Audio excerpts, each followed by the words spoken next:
The world is ending, but these two goofballs don't care. Taylor and Kyle Opalk aren't here to help you. They're here to talk about nerdy stuff. Welcome to the apocalypse. Okay, good morning. Today, we're going to do a cool episode, and we have a cool guest. It's a 2-for-1. Two birds stoned at once. Jake Johnson is joining us today. He's the one that just did that nifty little intro you heard. I also shouted him out last episode, but now y'all can hear his actual voice. Jake, say hi. I have a gun, and I am very scared to use it. What the hell? What the hell was that shit? Name that show. Anyone? It's Arrested Development. No, Only because Seinfeld. Oh, I hear it now. It's just anytime you reference a fucking show and I don't know it instantly, it's always Arrested. Okay. To be fair, it was George Costanza's dad, and he didn't say shit. He just goes, "What the hell is that?" That was a good Seinfeld. Today, I already said that, but today we're going to do an interesting one. It's our top 5, or I guess depending on how long we talk, because with Taylor and Jake in the house, it's going to be endless speaking. It's going to be our top 5 or top 3 most rewatched movies. Or most watched? How would you say that? Is it most watched? I would say... But you rewatch them after you first watched them. I guess it's they're synonymous. I don't know that there's really a distinction. It's just which one makes you feel good on the inside. No, rewatch is not even a word. Okay, so it's just watch. Yeah. Okay, 5 most watched films. You know, when I was thinking about... Okay, so this is what I was going to ask before we started, but I'm going to ask now. For the sake of interesting conversation, I might be a little bit dishonest about which movie I've watched more than another one. I think. I appreciate the behind-the-scenes honesty, and I think that's probably fair for me too, even subconsciously a little bit. Just because, like, there's also timing involved, right? Like, there's a movie that I know I've watched a ton of times, but it came out, you know, when I was young, so I've had so long to rewatch it. But there's a newer movie that came out that, had it came out when I was young, I probably would have rewatched it way more times than the other one, you know what I mean? So, like... Yeah, that's true. Otherwise, my number 1 would probably be The Lion King. Disney, 1990. No, it would not. I don't know whatever movie it was my favorite when I was a toddler. I don't remember it. There's no way, dude. I haven't even watched some of the Disney movies. There's no way you've watched one of them that many times while I existed in a family. Okay. What did you... I don't know how you could be so definitive on such a bad math, dude. There's no way. There's a 100% chance. So what I was trying to tell you earlier, before we started recording, is that the reason that some of these movies you'd be surprised are on my list is how little I rewatch movies. Like, I just don't rewatch things ever. Like, the most I've rewatched something is like 8 times in my life, maybe. So, like, the idea as a kid seeing The Lion King more than 8 times, absolutely. That definitely happened. Huh. Okay. Well, I guess I have to believe you. Look, you obviously haven't interacted with toddlers recently, because let me tell you, they love repetitive shit. Oh my god. Yeah, I know. Actually, you bring up a good point. I'll probably watch certain movies like 5 times in the last year just from my niece and nephew putting on Ratatouille. Which, at least they like Ratatouille a lot, because that's a great movie to rewatch. But, okay, well, I'm probably just going to do like an honorable mention or something. I'll try to be honest. I know I've watched this movie probably the 5th most, so I'll say it. Are you starting with it? Not right now, no. Oh, okay. No. Jake, you've been awfully quiet over there. You ready? Yeah, I mean, hey, where do you want me to start, you know? Just interject at any moment. No, I just mean from the perspective of these 5 films. Are we Okay, do you actually know like number 1 to number 5, or is yours in a no particular order? I'd say there are like a couple that I've seen. I know for sure that I've seen like in the hundreds of times. But how the fuck? Okay, you have to remember. So I growing up, I was an aspiring filmmaker, and as a kid, I didn't do a whole lot other than go on the computer or watch movies, and I would rewatch the same movies all the time because I loved. I like to watch movies with commentary. But then there were certain movies that, as I got older, as a teenager, and like was reading about film theory and what other filmmakers did, or editors, or cinematographers, or whatever, you always hear, just watch a movie that you like, but like watch it with the sound off, or watch it in black and white, or so I did all that shit for like movies that I loved. And then there is one in particular that through my childhood into my adulthood I've basically never stopped rewatching, and so I'll hold off on that one. Holy shit! Okay, but all right. But if we want to talk one of the, I know for most people they might rewatch a movie, like the way that Taylor was saying, less than 10 times across their whole life, and that might be an astronomical amount. But for me, if I've seen a movie 5, 6, 7 times, I mean, really, I can do that within the last. I can rewatch a movie 3 times in a year if I want to. So, wow. I know there are movies even that I know I've seen dozens and dozens of times that I just couldn't even think of for this. But, so like, okay, I'll pick a good example of one that's sort of in the middle. That's impressive. So Ferris Bueller's Day Off, because that's a movie that came out before I was born, but it's been around my whole life, and I have been watching it since I was probably like 8 or 9 years old. And as a result, that means that's one of those movies I've seen maybe not hundreds of times, but a nice solid maybe like 50, 60 times at least. Because it was like one of my dad's favorite movies. And that's just such a good Chicago movie. But sorry, what? Let me stop you. Yeah. Let me stop you. Yeah, and ask shut this the question. fuck up for a second. How? Yeah, Like I've had enough. What? Okay.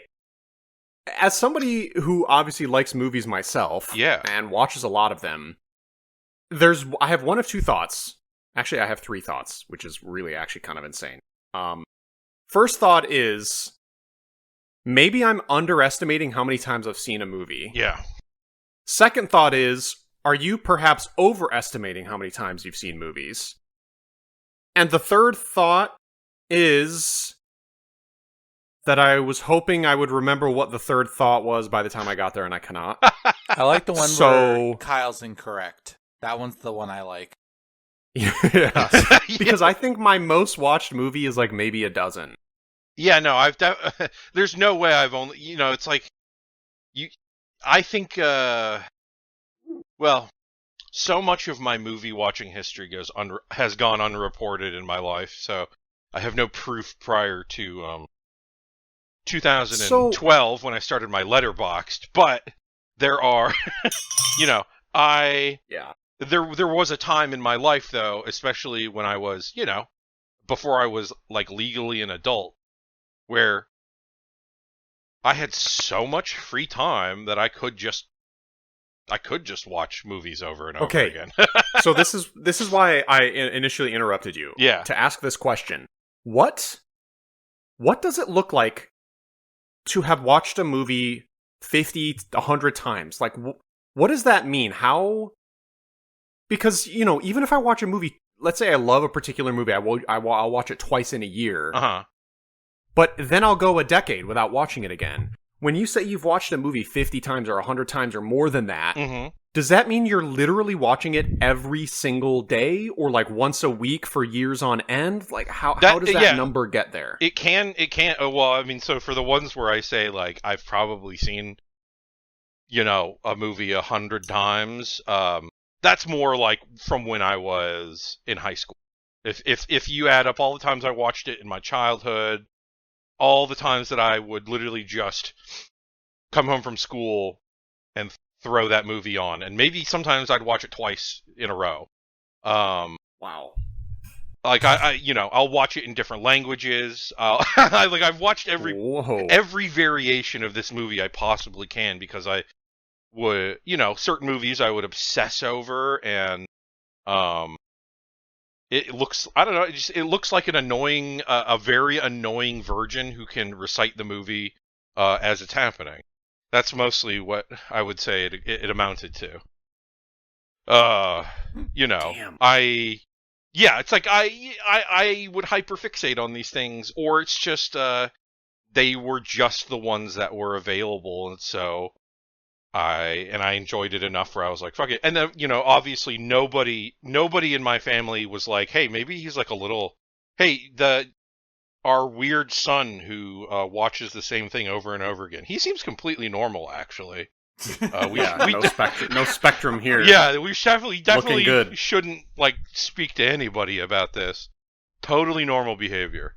But yeah, so like I mentioned, Ferris Bueller's Day Off. I mean, that's one where, again, it's an estimate, but I know at least it's certainly more than a dozen times, and it's probably not in the hundreds, but it's definitely up there in like the 50 plus. Like, I've seen it so many times, I know every single second of the film. I had this thing, so this is kind of a hard thing to explain to people, but like ever since I was a kid, and I would watch a movie a couple times, I could then close my eyes at any given point. Like if I was in the car and my mom was running errands and I was bored, I would close my eyes and just watch the movie in my head, because I'd seen it 4 or 5 times. So like I would do that kind of thing. Like that's the level of like the way my brain soaks in a movie. It sticks in there. Wow. Yeah, that's impressive. That explains why I've seen a movie, half a dozen times and I can't remember the main character's name. Yeah, like it's hard to express. I try and hide my power level as much as I can. Because weighted training gear like Goku. Yeah, it's like when I tell people like like I'm into film and I like movies, like I just have to kind of leave it at that, because they will never understand sort of the obsessive background that I have with it. That it's just, my brain only seems to be able to retain information about film. Man. So that's like a version of photographic memory or something? I don't know. That's the thing, is that it really doesn't work for anything else. Yeah, it's just like I have movie brain. I'm terminally That's very cool. Terminally movie brained. It's like how and I've probably dude, that's probably like, oh my god, you would have been such a good filmmaker if you actually could have stuck with it. Hey, I think about that so much. I am only 32 years old. I am not writing that out as a possibility. Okay. I'm still a young man. Great, good for you. You know what? That's a good point, because like I'm just now trying to get into like voice acting as a real thing. So most directors, I mean, there are tons of directors who do not get into the business until they are 40 or 50 years old, and when I was younger, of course I had the aspiration of being the next big young filmmaker, but it's like that's such a gamble, like, that I would never have taken.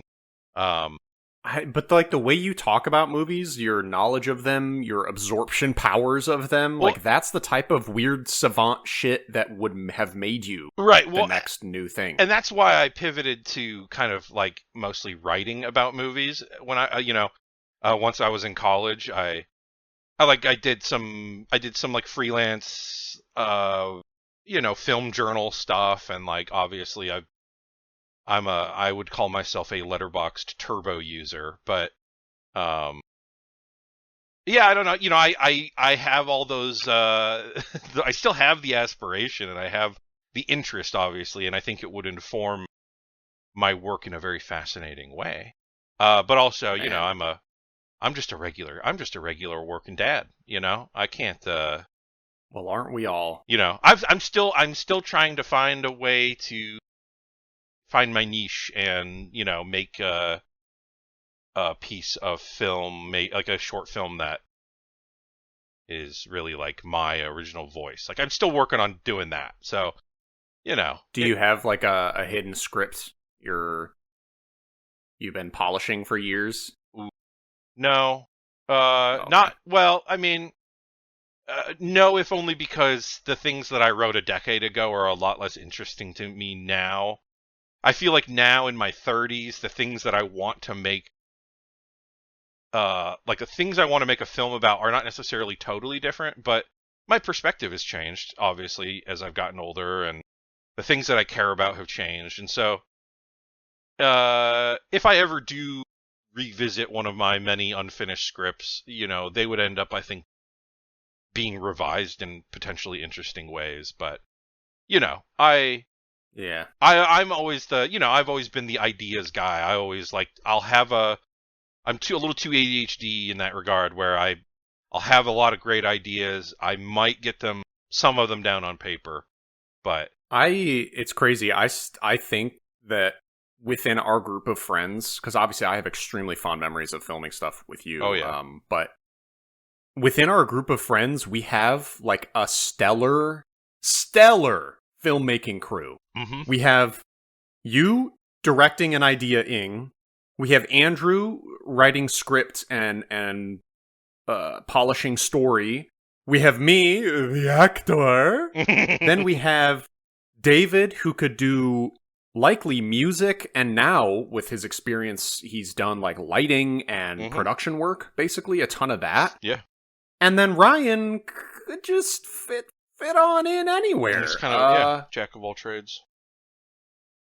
He's so fucking smart and absorbs so many things. Yeah, he could just... Man, what a dream would that be? All of us. Ian could come in too with some good music. Maybe David just does production and Ian does all the music. Wow. All right, well,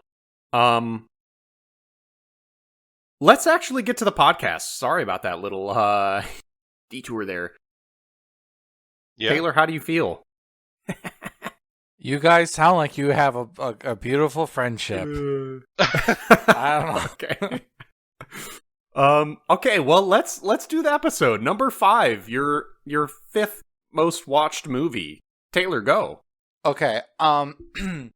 The way I have these kind of ranked is it's like 5 to 2 are all kind of interchangeable. They're just somewhere amongst the most watched, but I don't know how I would rank them other than number 1. I know I've watched the most. And for me, it was 30 Days of Night was on here, so we'll just start with that. Holy shit. Now, what's very strange is that I haven't really watched many movies since 2020. Just like the way the divorce kind of happened and losing 100% of like kind of the collected movies and accounts and stuff. And I don't know. And then isolation stuff. I just kind of got out of the habit of watching movies very often.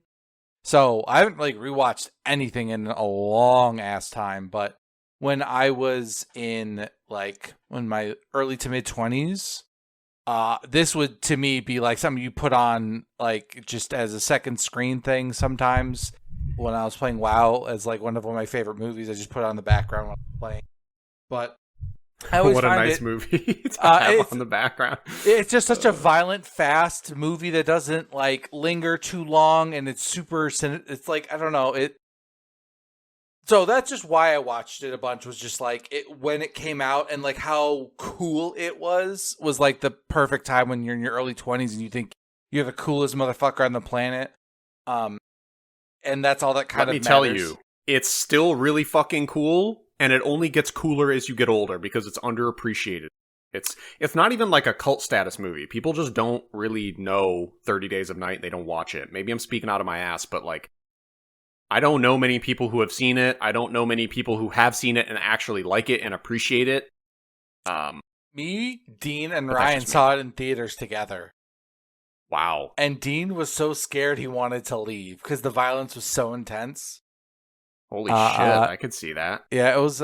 It's such a. That's all I remember of the movie going experience with it. Yeah, it's funny. I just texted Ryan the other day about something or other. I can't remember, but we brought up movies, and yeah, he said he thought the vampires. Because he said he hadn't seen it in an extremely long time, but he thought even to him the vampires were like a little too feral for him. But he loved the idea of the ship being this vessel for monsters, like ancient monsters, which it really is. The premise of the movie, this like wrecked gigantic freighter ship out in the Antarctic, or I guess up towards Alaska, so that would be the Arctic. That's just like been housing vampires for hundreds or thousands of years, and well, I guess not thousands, probably hundreds, but anyways, like, yeah, the premise of the movie is so cool, and I think it's executed extremely well also, but yeah, and wow, I like that you've seen it that many times. Yeah, like, it was... When I asked if you wanted to review 30 Days of Night, or what did we just, 28 weeks later, more recently?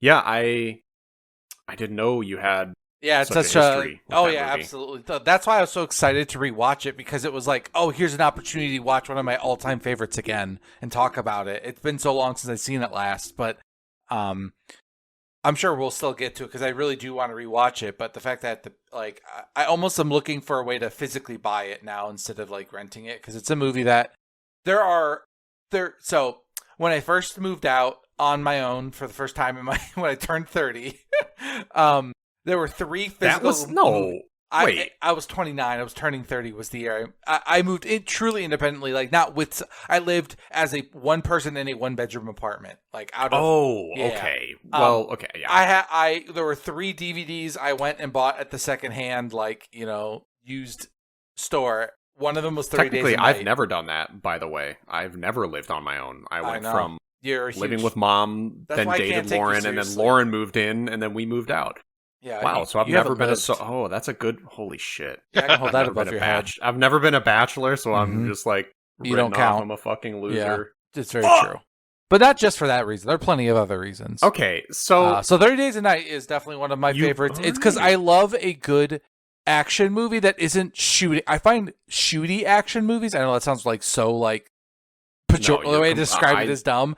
I know exactly what you're saying. If there's like this, like, one, it's so easy to make a very bad version of it, and 2, I just find like the stakes feel so like there's this.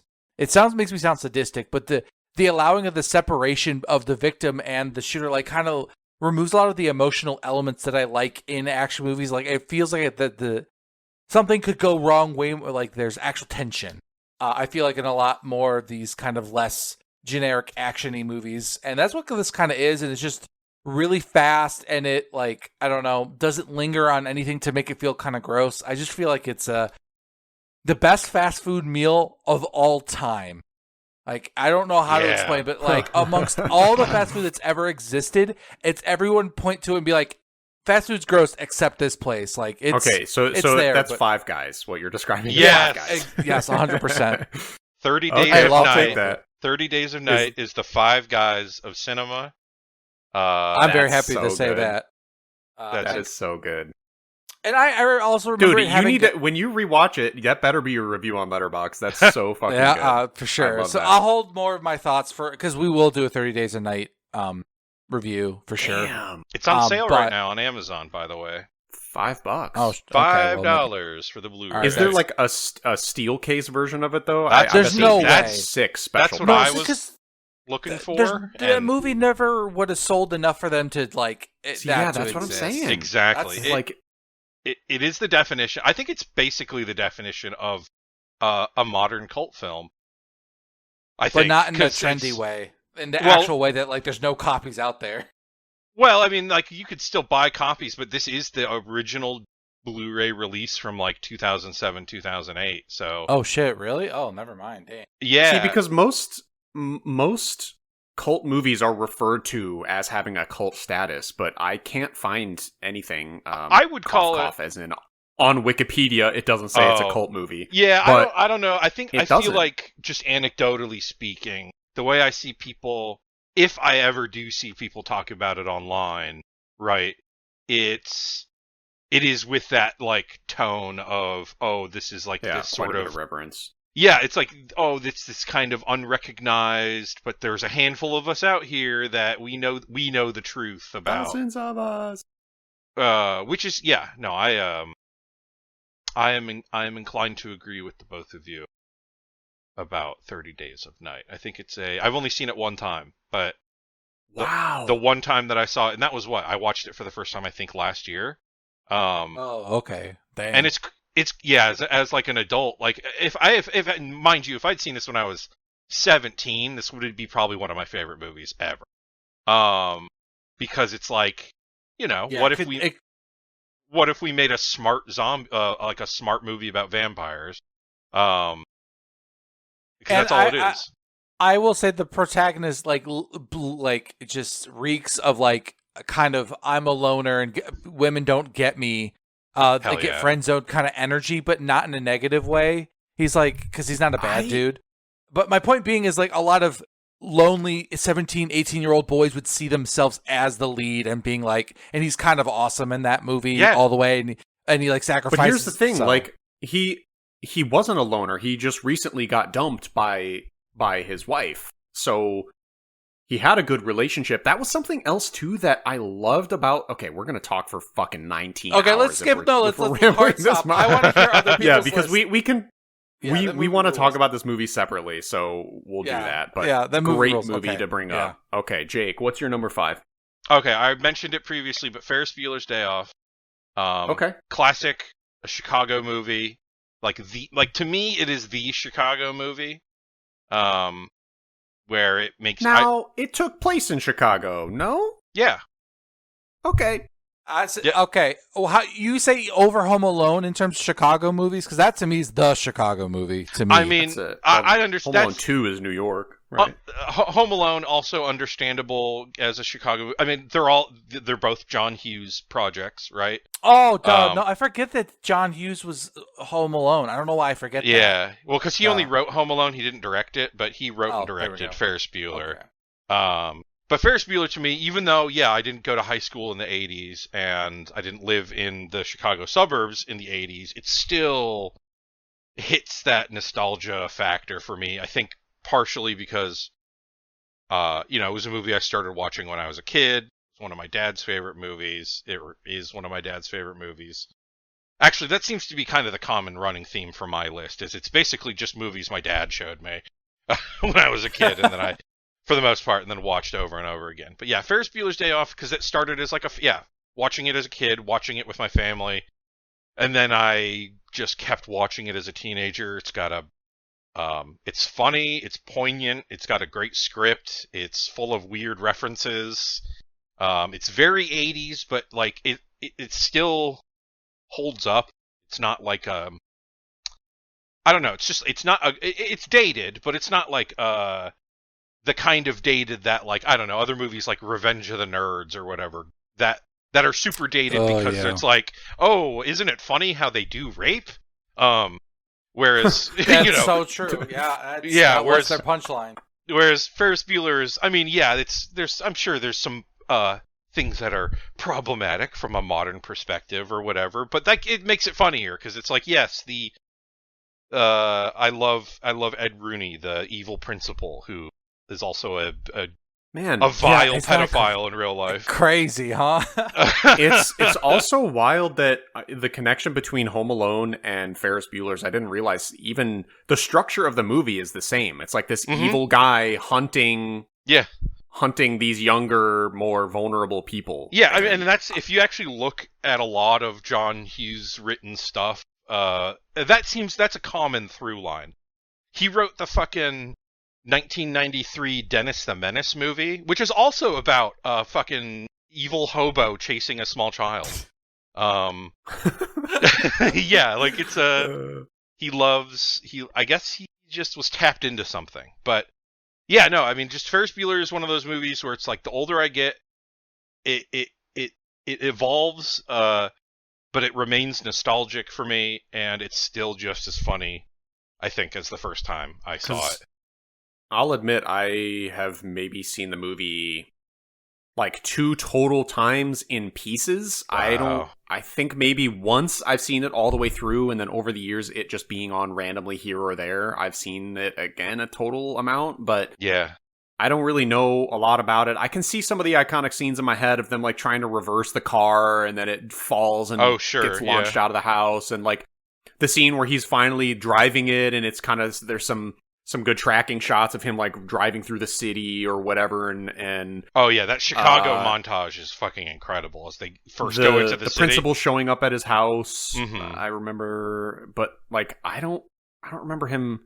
I guess I remember him pretending to be sick or something in his room. Definitely have, Kyle, because that movie was so powerful in the monoculture that other shows and stuff reference the like tape recorded sick thing is like a reference to that movie. So like even if you didn't see it in this movie, like you saw someone referencing this movie. It's kind of the Aliens of its genre and of its type, where like a lot of the things that you think it's like, oh, this is kind of derivative, I've seen this before. It's like, yeah, because everyone copied this thing. That's how ironically, it came out the same year as Aliens too, 1986. Wow, the time was crazy. What some heavy hitters right there. Speaking of it, Aliens. Are you guys excited for the show? I actually am. Yeah, after seeing the reviews, I was excited for the concept, and then if it's done well, I'd be interested in it. It's Noah Hawley, so it could probably be. It has potential. Yes, he has only made good shows, and I love. I'm not as thrilled about the fact that the main lead is like a nepo baby. Only got the job because they're a nepo baby, but I fucking. Oh really? Who is it? It's the daughter of some famous actor. I can't fucking remember, but annoying. Sydney Chandler. So Kyle Chandler's daughter. That's who it is. Okay. But I love what's his name? The other guy, the other lead. Timothy Olyphant. Yes, so good. He's so good, and I love Justified, and I love him in every movie he's been in, basically. So I will watch it for him. Oh, yeah. So okay. Yeah. But the one thing I think that was really cool about Ferris Bueller's Day Off that I wanted to mention. Yes, please. Okay. Was that what's really cool about it is that the movie is kind of not the story isn't about Ferris Bueller. That character doesn't go through an arc. He's achieved enlightenment. He's transcended like the human experience and is like in on the joke and can like pull the strings. And it's his friend's journey about like letting go of high school and like kind of growing up and kind of standing up on. But the movie is presenting it as like this guy's telling this story. I don't know. It's such an interesting like weird thing that I've never seen very many stories kind of tell a story where like the character you're following isn't the protagonist. They're the jester of the group, kind of. Yeah. I mean, cool. Because he is the protagonist, and he is like, he has a small arc, but yeah, it's more about the lasting impression is like, the universe indeed does revolve around Ferris, and here's how it affects these people. Sort of, in this sort of kind of like, I don't know. It's like a slightly heightened version of reality. Like everything is just us. Everything's realistic, but there's just a level of comedic timing and everything. Lots of great moments where it's like, oh, Ferris and Cameron are on the TV as Ed Rooney looks away, and then he looks back up. It cuts away from them, and just little moments like that. It's. Like you said, it stands out because it is unique. It's hard to think of movies off the top of my head even that kind of have that same vibe and energy. So, yeah, that's why I've seen it so many times. John Hughes, that was his run in that era was something to behold. Unmatched. Yeah, every single time I think I won't like one of his movies the way, just like by premise and like I hear about it, it's like, look, it's not going to live up to that. And it's always like, just as good as I like kind of heard it was. And like in some ways Ferris Bueller, like I never would put it on a list anywhere as like a favorite of mine, but it is endlessly watchable in a way that like it makes sense as one of those, I've watched this hundreds of times without really even thinking about it. Yeah, I would call this like a preeminent like cable movie. If it's on cable, if it's on TV, it's staying on. Doesn't matter where it's at. It's so entertaining. It's just, you turn it on and it's on. And it has the first like post-credit joke, not the first, but one of the most popular. Yes, yes, one that still gets fucking referenced today. Like Deadpool 1 or 2 used that. They literally just copy it 1-to-1, and that was like not that long. So it's just crazy. Which is an insane legacy for like a movie that's almost 40 years old. So very cool. Jesus Christ, almost 40 years old. The 80s were just 20 years ago. Yeah, that movie came out the year my dad graduated high school, 1986. So that's what, that had a real effect on him. No kidding. And my attitude towards life and work, I won't lie, were very influenced by him, but not by his approach to life or work, but because of the movies he showed me. So Ferris Bueller's Day Off is one half of that, and then there's another one I'll mention for one of my others. You'll understand. All right, Kyle. Kyle, number 5. Yeah, I'm gonna name number 5, but I'm also gonna say that I think we're gonna have to cut this to a top 3. Yeah, I picked that up immediately. Right? Because even if we talk 30 minutes between the three of us for 3 more movies, that's another 90 minutes. Like, there's just no way we get the top 5. So what I'm gonna do is I'm gonna name like a bunch of movies right now, but we're gonna talk about one. Okay, so here's the thing. My number 5 is actually, I think, Saving Private Ryan. However, it might be tied with Spirited Away. I'm not sure. And the one that I was talking about earlier, saying that like had it come out earlier, it would have been, is Mad Max Fury Road. Yeah, I've seen that movie like 5 times, maybe 6, since it's come out in 10 years ago. So I know if Mad Max Fury Road came out in like the late 90s, I would have been watching this thing on repeat. I mean, it's so fucking phenomenal. So those are my tied for 5th, and I don't know which one to talk about, because I think Taylor probably wouldn't have a lot to say about Saving Private Ryan. I don't know how many times you've seen it. Spirited Away, more like snore movies. Right, exactly. Spirited Away is, I already did in my top 3 animated of all time films, but and then there's Mad Max. So really, it's like, do we want to talk about Saving Private Ryan or Mad Max Fury Road? I'm interested to hear what about Saving Private Ryan, like, because what makes that so rewatchable over. Because like I know why Mad Max is a rewatchable movie, but I think Saving Private Ryan would be more interesting for me personally. So fuck the 0.0 listeners So. And one thing I will also say about Mad Max is it does get better every single time you watch it, which is that's what they say about there's sex, not many too. Movies, right? There's not many movies in life that have that ability, and I think Mad Max Fury Road is one of them. Like it doesn't. I mean, maybe I guess it is of course just personal. Jake, you've rewatched Ferris Bueller 50 times or 100 times. Did it get better each watch? Or was it just you knew what you liked about it, and every time you watched it, it hit those same notes? See, in fact, I will defend Kyle and say what I think, that Mad Max has so much in every shot that it's impossible for you to appreciate all the moving parts that are running. Because Mad Max is kind of a miracle in terms of getting that to run. So I think it's almost apples to oranges in that I think Mad Max just objectively has more to appreciate on rewatches by the nature, just by sheer virtue of the number of machines running at once. If that, well said, very well said. Yeah, it's very different. I think it's just they're not really comparable. Yeah, I mean Mad Max, it's also so breakneck, right? Like once it gets going and you're just strapped in for the ride, it's like you do have to kind of pick and choose what you're gonna sort of focus in on, right? And so multiple viewings, it'll grow your appreciation just as you take it all in.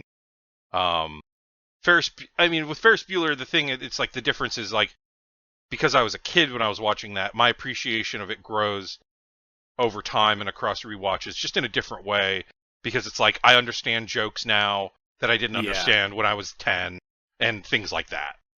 That's how SpongeBob is, by the way. Rewatch season 1 through 3. Holy shit! Some of the jokes they make, I'm floored. Yeah, it was good. A kid's show, but like the jokes are so mature that you wouldn't ever understand them unless you were an adult. So, God, that show's brilliant. All right, so number 5 for me is Saving Private Ryan. I've watched this a good number of times. But even for me, right, like my 5th most rewatched movie, I'm pretty sure I've seen Saving Private Ryan no more than a dozen times throughout my life. Mm. But it looms large in my heart. It's one of my favorite movies of all time. If we wanted to talk about why I like this movie so much, so here's the thing, there's movies like Platoon, there's movies like Black Hawk Down, there's movies like. Of course, I'm talking more modern. I haven't watched many old, like, 60s, 70s, 80s war movies, but Saving Private Ryan is just... This was also Spielberg at his absolute peak, He just was a brilliant master craftsman, unlike his more recent years, but... I don't know, Saving Private... So I'm just a sucker for war movies. I really, really love war movies. I don't know why. I have thought about this for so many years, and I don't know why war is so interesting to me. Because we're American males. Right, yeah, like Shane Gillis, I guess, he makes a joke about that like the older you get. But I want to actually know, like, why are scores of men shooting at each other and dying violently? Why is that compelling to me? I can't figure it out. The camaraderie, the brotherhood. I don't know. I'm just throwing things out. I mean, you're not wrong, right? But Band of Brothers. Band of Brothers yeah. is fucking amazing. And even Lauren, who doesn't like war movies, loved Band of Brothers because, it is how they've built up those characters. It is their camaraderie, and it's how they overcome these horrible circumstances. So... maybe that's it, but here's the thing, right? Like, Saving Private Ryan is compelling to me, not from the first scene, because the first scene is just old Matt Damon walking around in a graveyard. From the D-Day scene. Right. That is, you don't know the relationship of these characters, right? But from that moment on, you're just like fucking strapped in, watching, loving it. It's fucking gooey, it's gory, it's bloody and nasty, and I'm like, yes! All right, you want to hear just the testosterone? I don't know. I have a 5D brain galaxy thought here. Oh, this better be good. So, in a lot of ways... it's the McDonald's of the... No, go ahead. You're going to look back on saying that, and you're going to be embarrassed, because I'm going to say something profound. Okay. So, I was sitting there using my brain... oh my God. I'm buying time to remember what I was going to say because you interrupted me and I lost my flow. Yes. So the way it kind of war in a lot of ways is the same reason horror movies are effective to me is that what you're describing is the D-Day, the raw, like emotional elements of what's compelling to you is the same things that are in horror movies. A lot of this just like, the visceral nature, the like high stakes, the like 0 to 100, that like people's lives are at stake. There is things to lose and they're not going to mess around and you don't know how bad it can get. But then overcoming that is so compelling. And that's why so war is just like societally tolerated horror in a lot of ways. And the ones that are done really well. See, look, was that not compelling of a thought? No, that was great. Yeah, they are horror movies, and I should have known because they talk about the horror of wars, the horrors of war, and like even you think about like this, the way you describe the D-Day scenes, the same way you describe like an action sequence in like some horror movies of what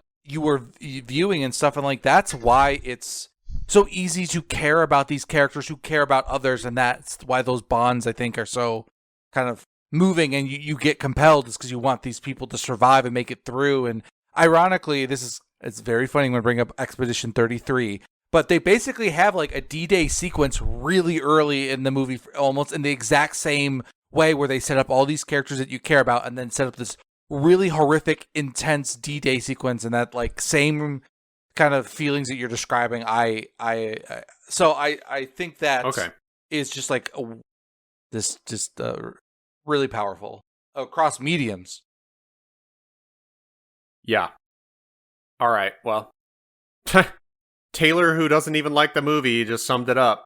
Go next, I guess. I'm better at understanding movies. No, I'm just kidding. What I did want to say, yeah, that is true. What I wanted to say though is comparing this to something like Platoon. Platoon to me is a bit more theatrical. Oh, I didn't mention Apocalypse Now, but truth be told, and I'm gonna get flack for this, I don't really like that movie. And yeah, because I really Platoon's don't like Full good. Metal Jacket either. Platoon's good. The rest I don't care about either. Yeah, but I'm a hater love of war Platoon. movies, so you can disregard my opinion anyway. Right. So Platoon to me is it's more theatrical. It's a bit more surreal. Saving Private Ryan does a great job of being grounded and realistic. You know, I don't know. So what? I can't say much about it other than surface levels. But you like the characters; they have good arcs. Like the action sequences are good. Okay, so Kyle, let me ask you this then: is there something about this movie that makes it more rewatched than other movies that would have a similar kind of like? Why do you like it? Because like there are a lot of movies that would kind of scratch a similar niches. It's just like it's it's paced. Like, is there anything you can think of that is like why this movie gets rewatched versus just being better? Or if it's intangible, that's fine. Why it gets rewatched? It gets rewatched because it is the best at every single thing that it does. It's literally the best war movie to me. I think it's hard to argue that. Honestly, it is that good. Maybe Jake could argue, but to me, yeah, Saving Private Ryan. There just is no better movie. There's no movie that has better characters. There's no movie that has better effects. There's no movie that's more well filmed. There's no movie that has a better arc. The flow of this movie, the pacing is incredible. All the set pieces and the places they go are it's all real. Like, I don't know. I assume you mean compared to other war movies because you've set this up as not your most rewatched movie and you're describing it as the objectively best movie ever created. No, I'm saying it's the best in the war genre. Okay, yes. It does everything it does. Yeah. Compared to other war movies, it is the best one. It does everything that a war movie should do at its peak. It's also like retroactively has become more famous because the people who were in it, I feel like, are more famous now than they were at the time. And so like it almost feels like even the cast is kind of like super star-studded. Well, it is, but the only one who's more famous now, I think, is Vin Diesel. Okay, so everyone he was pretty unknown. They were pretty big even then. During Tom Hanks is definitely he is part of why that reason. He's part of the reason why that movie works so well. I think he is. Yes. He is. He plays a character that is very much a Tom Hanks character, but in a movie that is very much not a Tom Hanks movie, which is so much of the appeal, I think, and so much of why Spielberg cast him. But Matt Damon that's true. Was huge. Everyone else, Paul Giamatti, Tom Sizemore, Edward Burns, Giovanni Ribisi. These were all maybe not like, and maybe they've never been A-list, but they were known entities. Yeah, okay. For sure. Cool. Yeah, Jake, can you add anything as to because you guys are just better at talking about movies I more just often think than me. As far as like a Hollywood produced spectacle war film, it's pretty hard to argue against just your statement that like Saving Private Ryan is sort of the platonic ideal of what that war film would look like. I do think and Spielberg, I think, I feel like he only gave himself permission to make Saving Private Ryan after he made Schindler's List, which I do think it's a better film, and it's a better film about war. I don't know if it's necessarily a better war film, because it's not about the spectacle of the fighting. Exactly, it's about things going on around the periphery. But I feel like he felt like it would have been, and this is pure conjecture, but I get the impression that to him it would have been just the wrong thing to do, to make the spectacle first before doing the really serious, making his Holocaust movie. that being said, I do think these war films do kind of exist, and you could break it down even further, but I tend to put them in two categories. There's the big spectacles, and there are like the human dramas, the Schindler's Lists, the Pan's Labyrinth, Boy in the Striped Pajamas, basically anything about like the Holocaust or anything that goes on in the periphery of a war versus actual fighting, and how that's portrayed. So, which Platoon has more of that. I would say Platoon is much more in the Saving Private Ryan camp. I don't know when the last time that you saw it was, but it's a pretty traditional war film. It is, yeah. I just mean like when they're pillaging and destroying the village is a pretty intense scene about. It is fighting, but it is also But I that's guess also tangential to the periphery of war, right? Like the stuff that goes on outside of just killing other soldiers, shooting at you. It's like, okay, this is the kind of stuff. But yeah, that kind of stuff is in it. That what makes Saving Private Ryan so good is it does incorporate elements of that. You do have the moment where, they're getting as they're going inland from the Normandy landings, right? That they try and. There's the family that tries to pawn off their daughter on the soldiers, and that gets Vin Diesel killed. Or there's all the interactions, the interaction they have with the soldier they capture, where it's not all just battles, it's interpersonal moments and stuff. But yeah, I don't know. I'm sure I'd have a lot to say long term or long form about why Saving Private Ryan specifically is so appealing to people our age or of our generation, why it was so successful, why it's just the larger Hollywood war film, that kind of industry and the history of that. I think there's a much bigger discussion to be had there, because I think you can talk endlessly about on one hand, it's like it's propaganda. There's a little historical. I'm not going to call it revisionism, but it is a way of controlling a historical narrative. Like at the end of the day, it's always movies are always just movies. So, I think they're dialed a certain way to appeal to us Americans specifically and to make us feel good. And I think there's, again, like I said, there's a real complex in our culture about, especially World War II movies. I don't know. I think Saving Private Ryan is, if you were going to pick a favorite war movie and a war movie to watch over and over again, I mean, there are definitely worse ones. It's one. It's turned into my. I mean, it's something I watch pretty much every year on Thanksgiving. It's like our Thanksgiving movie. Sure. Paige really likes it. I'm so thankful we have America. Let's watch Saving Private Ryan. Yeah. It's like it's because of them. Yeah, because of them. Because of our boys. Because and again, like I said, so much of it is like I love watching America's Uncle Tom Hanks go and be quietly affected by the horrors of war. Yeah. It is very authentic in that way, but it's also kind of part of a larger American mythos that, the more you dig into that, the less rosy it is. But, all right, damn good movie. I think Spielberg was on one. Yeah, I forgot Schindler's List came out right around that time too. It was 5 years before. He did them both in the 90s. Yeah, which is just crazy. An insane thing to have on your resume. What I'm going to do is shout out my number 4 because I think we got to skip to number 3, and even then we might have to skip more. But for now, my number 4, and this is a shout out to Ian because him mentioning just like rewatching movies in high school, I hadn't thought about that. But Shaun of the Dead. I have for sure watched that movie so many times. Yeah. It's so fucking funny and good.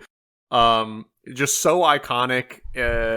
I think Edgar Wright has made nothing but dog shit after this movie, truth be told. Oh, wow. Yeah, he's a hater. I don't agree. But I can respect it. You mean every other movie he's made? It was his first movie. He does literally mean that. Was it? No, that wasn't his first. Yes, it was. Yeah. Well, it's the first, I think maybe at least commercial. No. It was it was his first feature film. He made a TV show before. That's what I mean. Wrong. Like, A Fistful of Fingers. Oh, that's like a student film. That's what I was trying to delineate, was that like feature project. Like, it's not his first film you could watch, but it's certainly the first one with a studio logo. Yeah, I mean, Hot Fuzz was good, but then the latter half of the movie just turns into an extended shootout, it was really boring, and it's so good. I remember I rewatched. That is the biggest turnaround I think I've ever had in a movie. Was Hot Fuzz rewatch number 2. I went from a hater to a lover because I felt the same way, and I rewatched. I was like, oh my god! I had a Matrix moment. Like, I get it now. It clicked. I will say I didn't like it the first time I watched it, and it was on the second time where I went, oh, there's a lot more here to appreciate. But still, the last 45 minutes of the movie is shooting guns, and it's really boring. Yeah, no, that's fair. I respect that. Like, Scott Pilgrim, not great. World's End, I was shocked at how boring and lame that movie is. Brutal. Baby Driver is the most overrated movie in the history of mankind. That movie is wasn't even that highly rated. Dog shit. It wasn't even so that bad. Rated. It was pretty cool. It was fine. It was very highly rated, and of course, I was like an Edgar Wright fan, even though he had made some stinkers to me. I was like, yeah, he still made Shaun of the Dead. The guy knows what he's doing. No, this movie is fucking trash. So awful. Wow. It's the one scene in Shaun of the Dead where they're all like beating the bartender to death with the pool sticks, like in sync with Queen. That is what Baby Driver was trying to do, but failed time after time after time. It tried to sync gunshots and movements to the songs, but it just felt so like bad and derivative, and it took itself too seriously, and I was like, how did he lose it from Shaun of the Dead to this? I mean, obviously it was 13 years later, but like, he knew how to make a compelling, fun scene that was like action-y but synced to music, and Baby Driver, I don't know, man. I was shocked at how bad it was. And then I haven't seen any of his other movies, so I don't know. I don't know about The Night in Soho. I just don't understand why that movie gave you such a strong emotion. It's so confusing to me. The movie was nowhere near interesting enough to like feel that passionately. I think it's because I honestly, and I don't like Baby Driver. I'm more in Kyle's camp here, but I think shocked. It's because the most annoying people on the internet wouldn't shut the fuck up about how good Baby Driver was. Yeah. And that the most annoying people liked it. Yeah. Because I went into it also with these, like, I was already like, well, I love Edgar Wright. I'm gonna have expectations going in, but then the way everybody talked about it, and mind you, I don't know, it wasn't even that long ago, but when I think about it, it was like, it's closer to 10 years ago than I realized. And I'm like, I hadn't learned how to just stop going into movies with that kind of expectation yet. And so I went in being like, all right, this had better fucking suck my dick. And then it didn't. It bit me. So it's funny you mentioned that. I was in the same camp back in 2017. It's only probably in the last like 5 years I've been able to separate expectation from reality of watching a movie. Like, I will look at reviews to get an idea of maybe what the movie will offer me, but when I go into a movie or when I watch a movie for the first time, now, like I said, just in the last 5-6 years, I've been able to really do a good job of mentally blank slating and going, okay, I'm just going to go for the ride and see where it takes me. I know what I read, but I'm just still going to watch this movie and just see what it does for me. And I was not able to do that back in Baby Driver's day. So yeah, I loved Edgar Wright too, at least the idea of him. When I actually look at his filmography, I'm like, I really only like the one movie. Yeah. But then, like you said too, everyone was sucking Baby Driver's dick, so I'm like, okay, it better suck mine back. And no, it just wasn't. It was awful and boring. And the other thing I didn't mention, every single character in that movie is so hateable. They are despicable pieces of shit. And it's not in a winky way, like It's Always Sunny, where you're like, oh, they're all fucking assholes, but it's like, oh, it's a comedy. They're supposed to be like Seinfeld. No, they're just asshole pieces of shit that I wanted to die the whole time. Like, why am I watching this? Anyways, that's about Shaun of the Dead. Why I love that. Man is a next. Certified hater. Lives by what he hates more than what he loves. It's okay. Yes. Shaun of the Dead isn't like a 9 out of 10. One of the best movies of all time. Yeah, it is so great. It's just a class. It's so warm and fun and I love the zombie genre. You know, I'm a lover of zombie films. Oh, what I wanted to say earlier too about 30 Days of Night is I feel like 30 Days of Night did for vampires what 28 Days Later did for zombies for me. Oh, interesting. Okay. It recontextualized what the vampires could be. It, just like 28 Days Later recontextualized what zombies / infected. You realize there's could more be. interpretations than just the one interpretation. Yeah. Like Last of Us wouldn't exist if it weren't for 28 Days Later. You know, Yeah, like they literally reinvented the genre. And then Twilight came out the year after 30 Days of Night and just squashed it like a bug and went, nope, these vampires will never exist again. And then True Blood came out the year after that, and it was like furthering the like, ooh, sexy vampies. And nah, it died with 30 Days of Night. So it's like the one and only movie that just has these horrifically brutal, you know, primal vampires that are so badass. Anyways, we'll talk about that later. Jake, what is your mention your number 4 and then go to your number 3. Am I getting skipped on purpose, or is this just because you're a certified hater? Yeah. I've decided Look, I don't want to hear. Kind of like Baby Driver, Kyle. You don't have to cut me out of your life yet. No, that's the last straw. All right, so I'm going to just do my honorable mentions are going to be Little Miss Sunshine, probably just like I'm thinking there's one movie that I know is a number 1, and then the one that's below that, and then this movie is probably the third most watched movie of all time. I absolutely love Little Miss Sunshine. That movie was like, also when it came out is part of why it just right place, right time. And then the other one was just be Princess Mononoke. This would be my Ghibli kind of like, I would actually say I probably have rewatched Ponyo more than any of his other movies. Whoa. I have not seen Ponyo. So a lot of people don't like it. And I think the reason is because this movie came out a couple after Spirited Away. And he just like, I think Spirited Away is like a once in a lifetime perfect. This one, it's just like that, but not as magical in that it's like, and it's got, I don't know, it's just like a fun kind of wholesome movie, and it's quick and it's ridiculously cute. And you know how a lot of guys have like a lot of testosterone? They're like, yeah, trucks, grr, you know, muscles. True. That's why Cars from Pixar is so popular. Yeah, and like for me, it's like when things are cute and adorable, that brings me the same amount of joy. And that movie is just like the cutest goddamn thing on the planet. Well, it's a blatant derivative ripoff of Finding Nemo. It's also true. Notice both names end with O. Coincidence? Tina Fey's was friends with Ellen DeGeneres, I'm sure, and Tina Fey's in Ponyo. See, exactly. The connections here are undeniable. Follow the money, boys. Right. Yeah. So, but anyway, that I have like a Mononoke block of like his movies. That studio's movies are just, I've seen so much of them, and it's hard to pick one independently. If it's one independently, it is actually realistically Ponyo, but the one I want to say is Mononoke. It's the one that's the most important. Okay. And that was your number 4. What's your number 3 most watched? An actual discussion. Motherfucking Mummy. Brendan Fraser. The Mummy, dude. Yeah. That's on Lauren's list. When I was talking to Lauren, she said that's for sure like her number 2 or 3 most watched. Yep. Awesome. For me, it is The Mummy. It's just like probably the most 90s in a positive way action movie that just like understood and didn't understand what it was in the exact perfect way and had the perfect casting and is so just like a panacea for me in a lot of ways of just like it is kind of is a I will always suggest everybody watch it, and I don't care what anyone says. I know the relationship I have with this is like we're married. It's like I know the Mummy will never betray me. It doesn't matter what other people say. It's like they just don't get you, babe.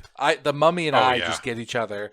And that so like, and I don't know what it is because it's not a particularly great movie, but I remember when I saw it in theaters as a child, it was genuinely one of the scariest movies I'd ever seen.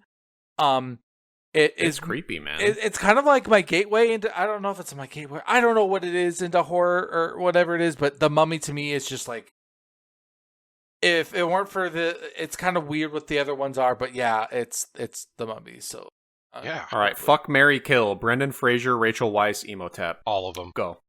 Well, there's the funny answer, and the real answer is that you would never marry O'Connell because he's an adventurer dude and he gets arrested. No, I'm not gonna marry that fella. So I'll have sex with him though. And then I get the librarian, and fucking, are you kidding me? Yeah, of course I'll marry her, and I probably should kill an evil mummy. He doesn't seem that nice.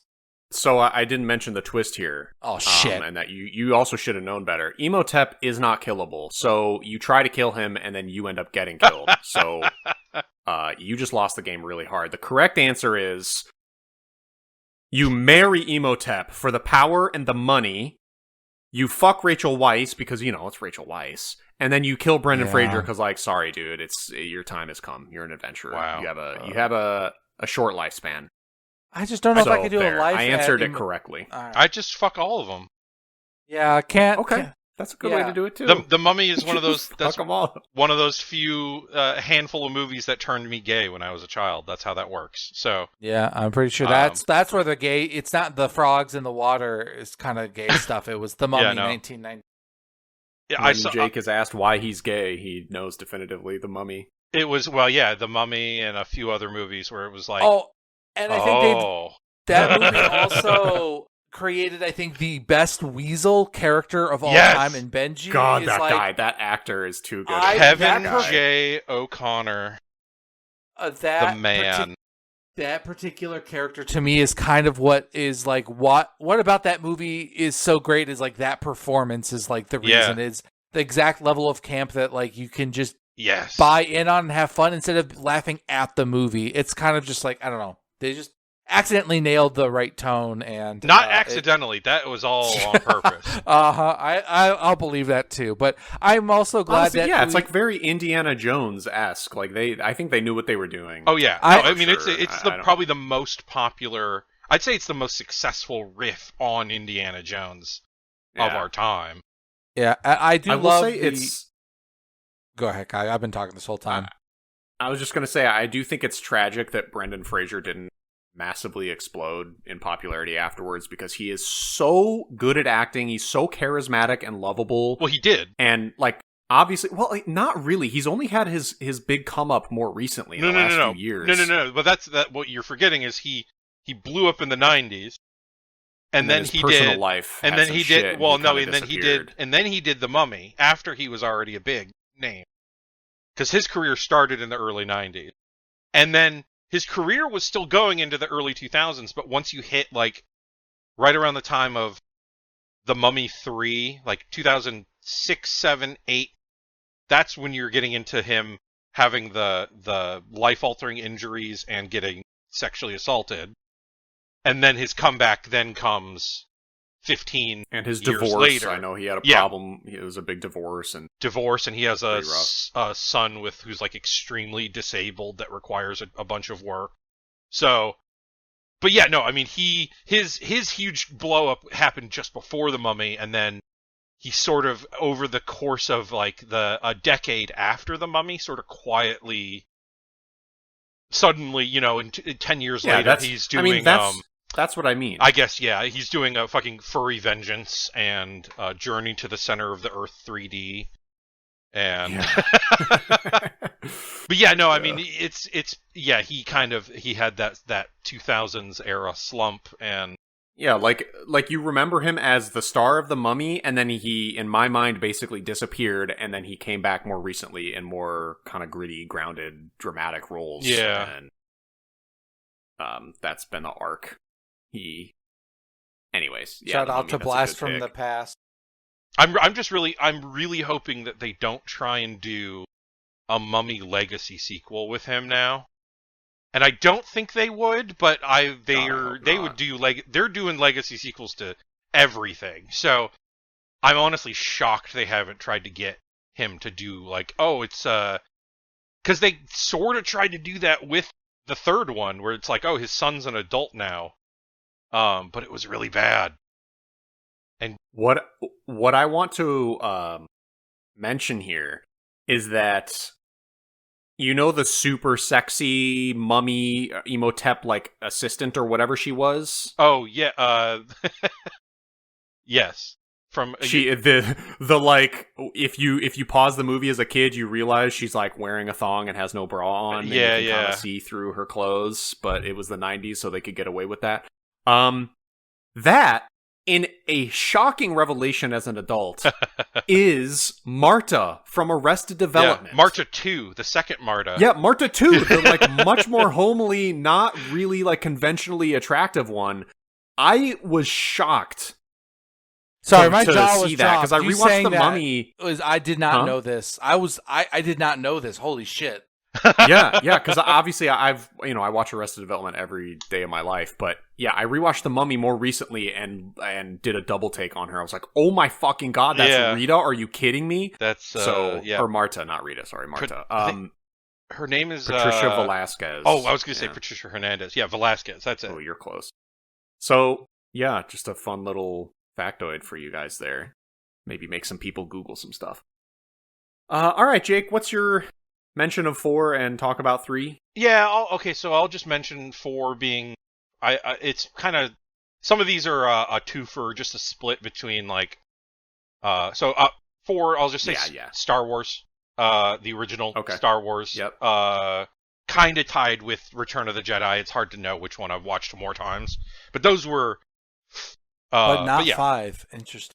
Yeah, no, I've watched Empire Strikes Back a lot less than Return of the Jedi was my favorite growing up, and that's why I've seen that one so many times. But the original Star Wars, I have watched, I think, the most, because as an adult, I've really come around on that one as my favorite.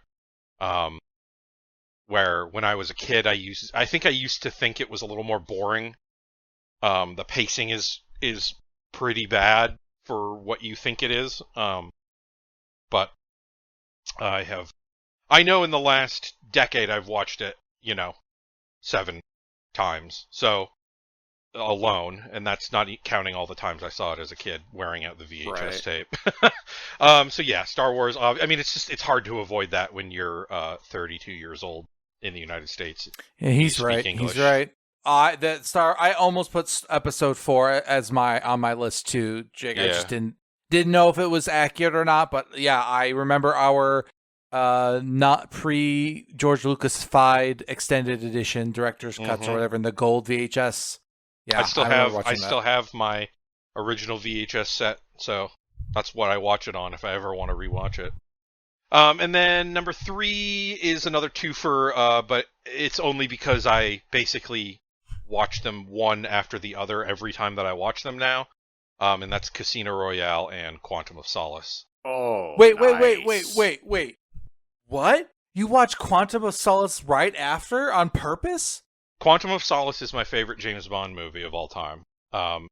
Now, this is interesting. I am a.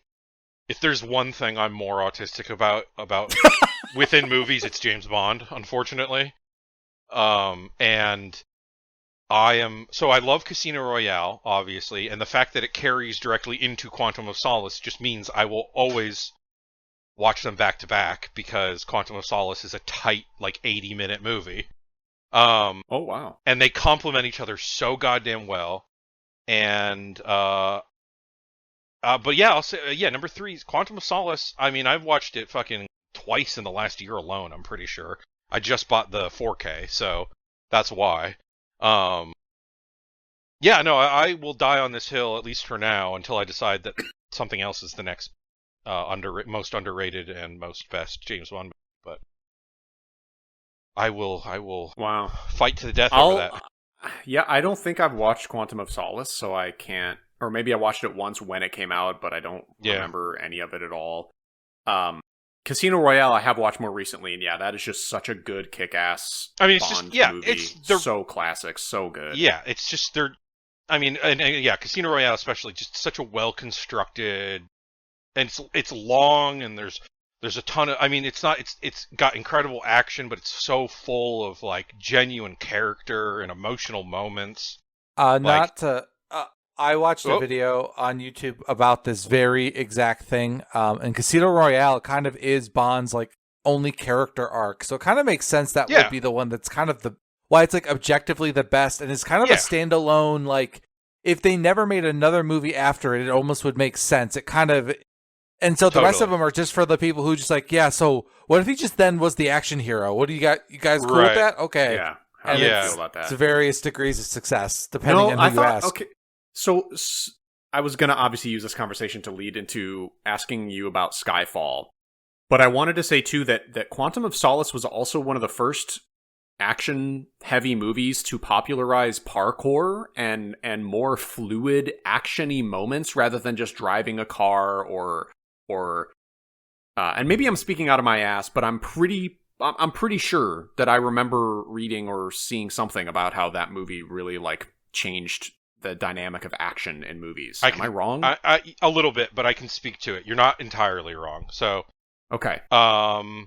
It was so Casino Royale was actually the one that introduced audiences to parkour, mainstream audiences. That's what I'm talking about. Oh, yeah, you said. I'm sorry. You said Quantum. But yes. Oh, so, shit, my bad. Yeah. So, So really, the first notable movie I can think of that actually centers on parkour, or in this case, technically in Casino Royale, it's free running, because it's.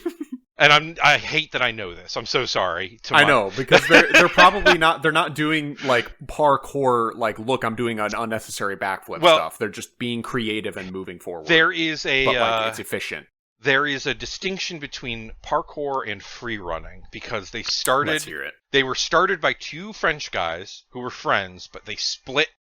This is Oh, the Aldi Trader Joe's. Yes. Kind of thing. So. Sébastien Foucan, who plays the bomb maker in Casino Royale, the black parkour guy at the beginning, who's got the burns, he is the inventor of free running. And as a result, he's doing free running in the beginning, and it's it's a show off of his ability. The other guy is his name's David something. He's another French guy, and he made a movie in 2006 called District B13, which is a French action movie that's about I don't know, it's some cop movie, but that's all about parkour, and it was the first big parkour movie. And I remember being, oh god, how old was I? 13. I remember being 12 or 13 years old when that movie came out, and I remember Andrew and I watching a pirated copy in my living room.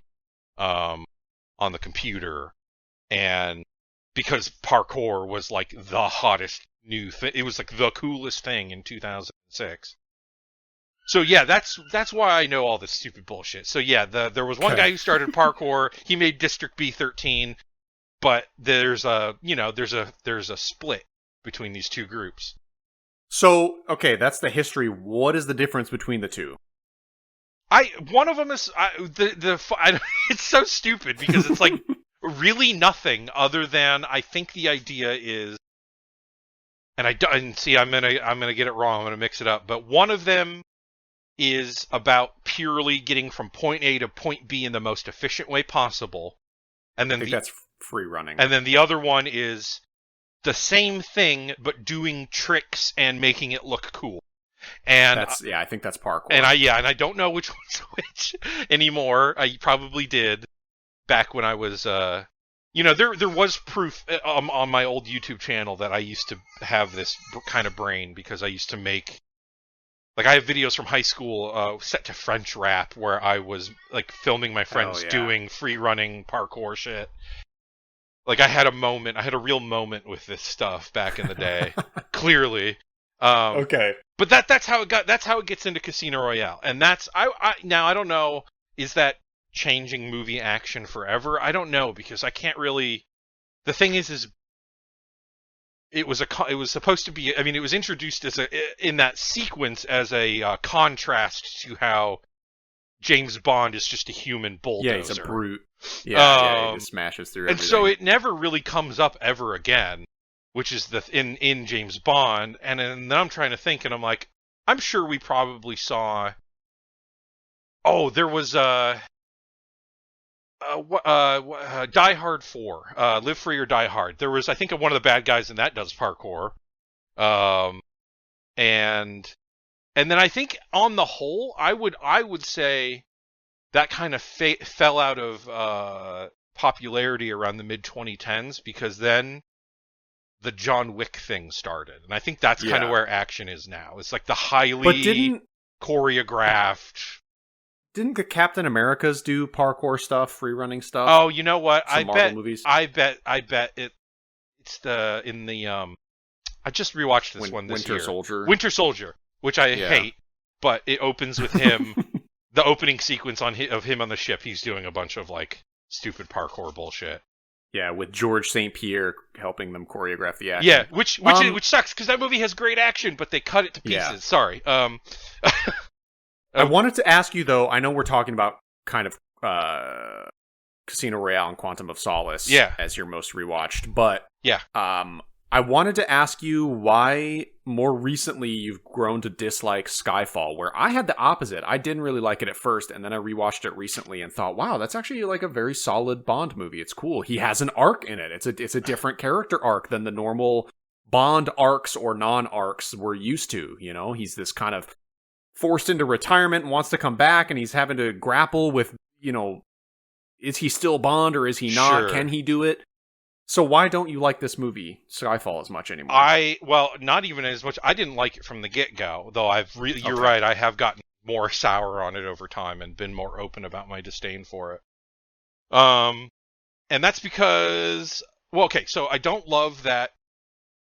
So Casino Royale is a total series reboot. They get a movie, the sequel, Quantum of Solace, comes out 2 years later.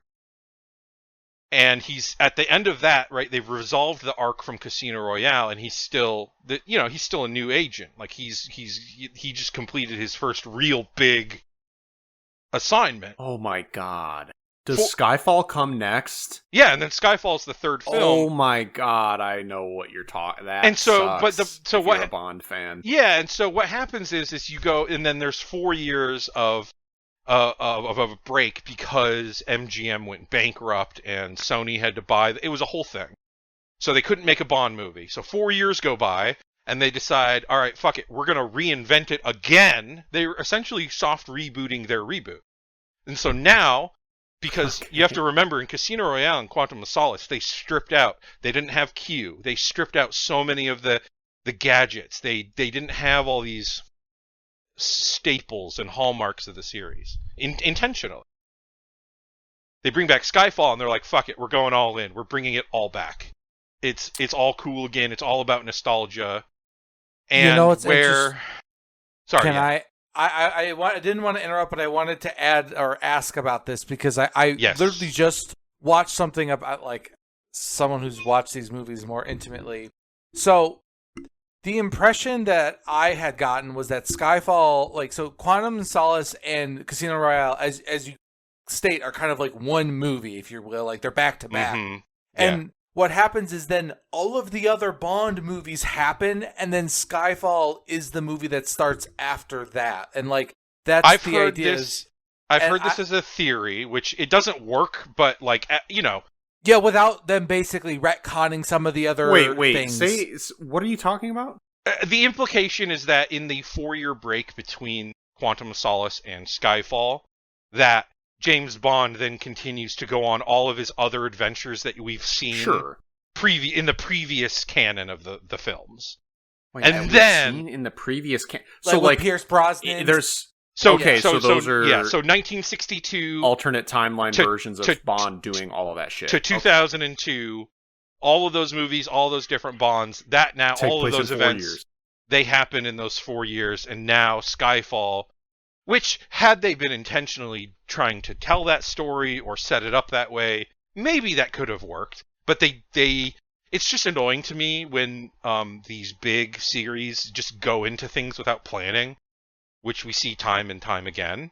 And, you know, even with a series as consistent as James Bond, it's like they may... Okay, so Casino Royale specifically, right, it comes out at a time when movies, I'd say big franchise movies, like Casino Royale is the first big one that followed Batman Begins in terms of like a big franchise reset. How long is this going to go on, by the way, guys? Forever. Just want to hold on because I get the next. I get the next like four more things to get through, and I know I get the next hour for James Bond only. No, yeah, I'll cut my point short. I will say this: we're going to pull us back in here. Where where Casino Royale is to Batman Begins, Skyfall is to The Dark Knight. And in terms of influence, in terms of tone, in terms of cinematic approach, which is massively problematic for a series like James Bond, which does not work that way. And as a result, Skyfall is this extremely self-serious, dreary, but also very boring and pretentious. It's just everything I don't like about a James Bond. It's up its own ass. You hired a prestige filmmaker to, slum it in a genre film and try and elevate it, which I don't think needs to happen. Instead of just making a good movie, they were like, we need to get into his legacy. We need to look and see what makes James Bond tick. And it's like, no. That's not the point. Do not do that. We already did that. Yeah, we've been doing this for 50 years. Yeah. We don't need to do it more. Casino Royale just happened. You don't need to make another one. Just make a good James Bond movie.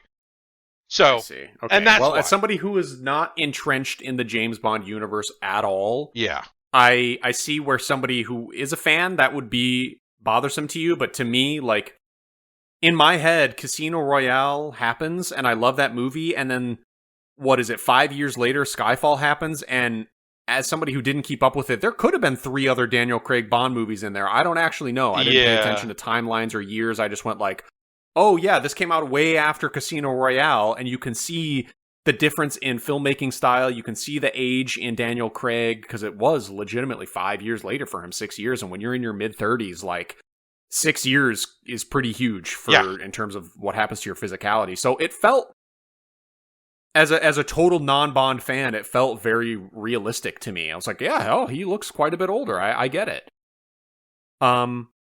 But, I'm just a casual, so I totally see where you're coming from. You have to be a special kind of mentally broken. A really special guy. Really special guy.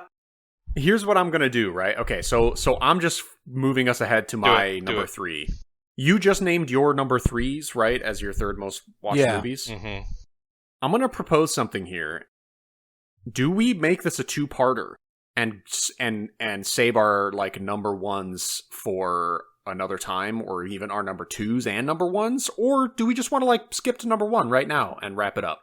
I don't think we need to split this up. I think we can just we can wrap it. That's fine. Yeah. Let's wrap it. All right then. I'm gonna name my number 3, my number 2, and then I'm just gonna start talking about my number 1. My number 3 most watched movies. Now these I am very confident in the number of times I have watched. Third most watched movie is The Girl with the Dragon Tattoo. Wow. Cool. Original or Fincher?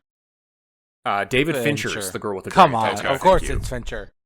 Thank you. I like the original more. I like the original more. I do. Just because me and Kyle are Fincher fanboys. We love David Fincher. So that's why. We did an episode of The Girl with the Dragon Tattoo, so I have talked about this ad nauseum. Okay.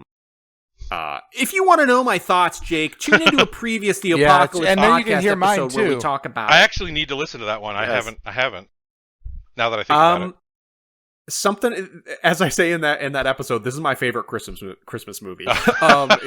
Just like Die Hard is, is it a Christmas movie or not? Whatever. This one is my favorite Christmas movie. David Fincher, he's very magical. He's very special. He has a way of fully engrossing the watcher. It's the same way that Seven is one of Lauren's favorite cozy movies, which is hilarious. But it really is. When you watch it, it's dense and heavy and raining in every scene as a point of intention. It's raining in every scene except for the one where the killer turns himself in. But it's these heavy and grounded, realistic worlds, but they're also exaggerated and surreal. So something about his movies are cozy, and maybe Jake, because you're just better at good talking than me can be. You might be able to know articulate what I'm trying to express, but there's something about the way David Fincher makes movies that create that atmosphere where you're fully engrossed and enthralled by it, but it's also cozy, even though the subject matter is always like brutal and horrific and dark. I don't know. But Girl with the Dragon Tattoo, I think, is just amazing. Rooney Mara's Lisbeth Salander is one of the most underrated acting performances ever. Honestly, she's so phenomenal in this. It's just such a good detective mystery story. Daniel Craig being so out of character, right? Speaking of Daniel Craig as Bond, he followed those up, Skyfall up, with playing this like nerdy journalist who has no physical ability at all. He gets shot at. He's kind of like whimpering and pathetic in some parts of this movie. Like it's a really great contrast to him as Bond, and he's phenomenal in it. He's extremely convincing as this guy. So I don't know. Love the performances. Love the story. I love the atmosphere. It's just a really good movie. Love the score. That's my one thing I took away from that. Yes. That's my favorite thing about that. I need to self-flagellate for not mentioning Trent Reznor and Atticus Ross's score. Yes. Really, really good too. So that's my number 3rd most watched movie. My second most watched movie is The Matrix. Oh, of course. It's just a classic. I don't know how much you can even talk about it. It's so good in every way possible. Except for the acting, sometimes is a little bad. And by acting, I mean just Keanu Reeves. But at the same time, like, he does what he needs to do perfectly. It's something about Keanu. It's like he's not a good actor, but he acts so earnestly that it's believable. It's very weird. I see. That's the thing is, I understand what you're saying. I don't think he's bad. I just think it's I think it's just him. I think it's a stylistic Maybe thing. That's it. Yeah. It's like, it isn't technically, but it is like technically bad. Like you think about the way he's portraying a character, you have to think, Will Smith, of course, was supposed to be the original Neo. He probably would have had more dimension and depth, But that's the thing. It's hard. I don't know how much is his acting decision versus the writing, but it's like, I feel like Keanu does a really good job of being this sort of, like, the whole point is he is kind of he's an empty vessel. He's a nobody at the beginning. He just kind of feels hollow. You know what I mean? He's just sort of like, there's no real purpose. And so Keanu just playing it low key, just like, it's perfect. Like, he's not he's not super reactive. You know what I mean? Like, but in an intentional way, not like he's a block of wood, I guess. I don't know. I personally tend to think he's a good actor. I just think his way of approaching the material tends to filter out the casuals. Yeah, that's an interesting way to put it. His acting style is like has a filter mechanism in it. Like it's the same thing with Constantine. Well, and it's the same way I look at someone like Nicolas Cage. Obviously, that's a much more extreme example, but it's like that's a guy who he has a style he wants to do. It's very defined. I think with Keanu, it's not as much of an active thought process, whereas Cage is distinct really choice. like I'm an artist. Because but I do think Cage isn't a good. I just think it's at the extreme end of that spectrum, whereas I think Keanu kind of falls in the middle, in between really grandiose intentionality and then just doing nothing. The thought I will leave on for his acting ability is the one reason why I say he's not a great actor is because he has never had a performance where I thought, holy shit, that was really good. Oh, that's why gotta watch Point Break. I mean, but he's just like an action dude, and it's the same with Constantine. He's so good in that, though. He's so good in Constantine too. But he's good in Speed. He's good in all of his movies. But he's never. I don't know. He's never just done a Daniel Day-Lewis. He's never done, Al Pacino or anything like. But those guys are both. I mean, well, Daniel Day-Lewis is method, and Pacino hasn't acted for real in. Well, True. He was in one Tarantino movie, but he barely acts anymore. You know what I mean? Like, yeah, I know. He just gets paid to be there. But I understand. I understand what you're saying. I see where you're at with him. Yeah, he's good. He's authentic, and but he's what works for almost all of the projects he's in, which is the key for the Matrix. That's the thing too.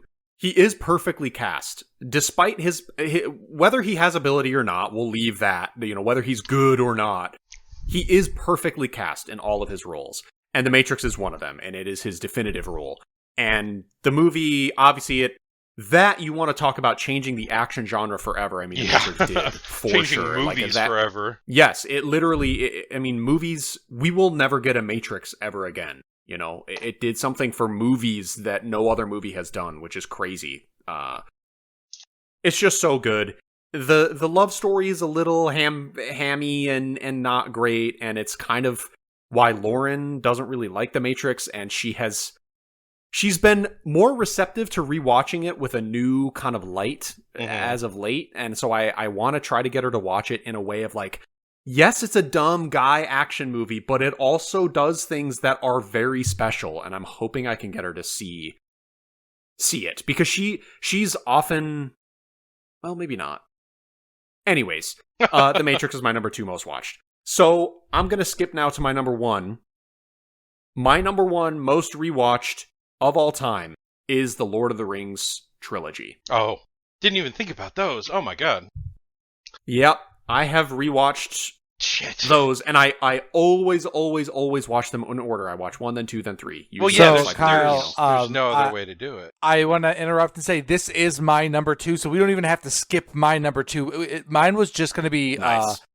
The Fellowship in particular was my number 2. Yes. So, but this is perfect. We can just talk about the whole trilogy there, so we can really focus in, because then I'll just talk my number 1 next. Nice. Okay, so as I've watched these more, I have flip-flopped what I like the most. When I first saw them all, literally in the early 2000s as a young boy, The Two Towers and probably The Return of the King were my favorite. But now the more I rewatch them, it's very clear The Fellowship of the Ring is the best. My favorite. Yes. I'm with because you, it's a little grounded. I use the word grounded a lot. Maybe I don't know what it means, but it's just like. It's a little. It's smaller. It's just scale. not as actiony. Yeah, it's smaller not as scale actiony at the beginning. So especially. of course, exactly. So of course, as a kid, when you're more impatient and don't have time for the story, you just want the action. Like, it's not going to be as good. Now, don't get me wrong. The action in these movies is some of the best in any movie that's ever existed as well. Like, there's a war movie in this movie. Yeah. It's crazy. Like. It has the Hollywood spectacle war scenes. It's wild. In all 3 of them, and it does even. them so well. Yeah.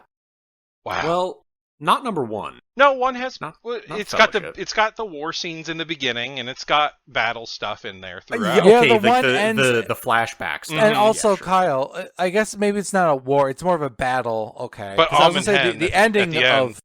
The ending of 1 is a literal, like, a whole giant, like, 30, 40 Urukais attacking their entire fellowship, and it shatters them and makes them, like, scatter. So that's why I would argue that it is a battle, and it being a battle is a little bit different than the more war spectacles. What about the fight in the mines? True. It is true. Also that. That's a... That one, to me, it's another... War. I mean, they're both smaller scale than, say, Helm's Deep or Minas Tirith. We're splitting hairs. It's not important. It's not relevant. Continue. It's just their action. This is just this is me being my autistic ass, and you can be like, "What about this detail?" My bad. Yeah, I would equate this to, like. The thing is, they're isolated events that make it seem like they are not part of a greater war. So how I would think about this in my head is. Something like Saving Private Ryan, for example. You could say that the scenes in the Mines of Moria or the battle in that forest, which name I'm ashamed to forget. Amon Hen. Okay, there's a reason I didn't remember it. Okay, so, like, you could say that those battles are similar to when in Saving Private Ryan they have to storm a small town that's been taken over by Nazis. Like the scene where Vin Diesel dies, right? That's a smaller scale thing, but it is very clearly... part of the greater oh my god, what's the fucking word I'm looking for? The like landscape of war, the conflict,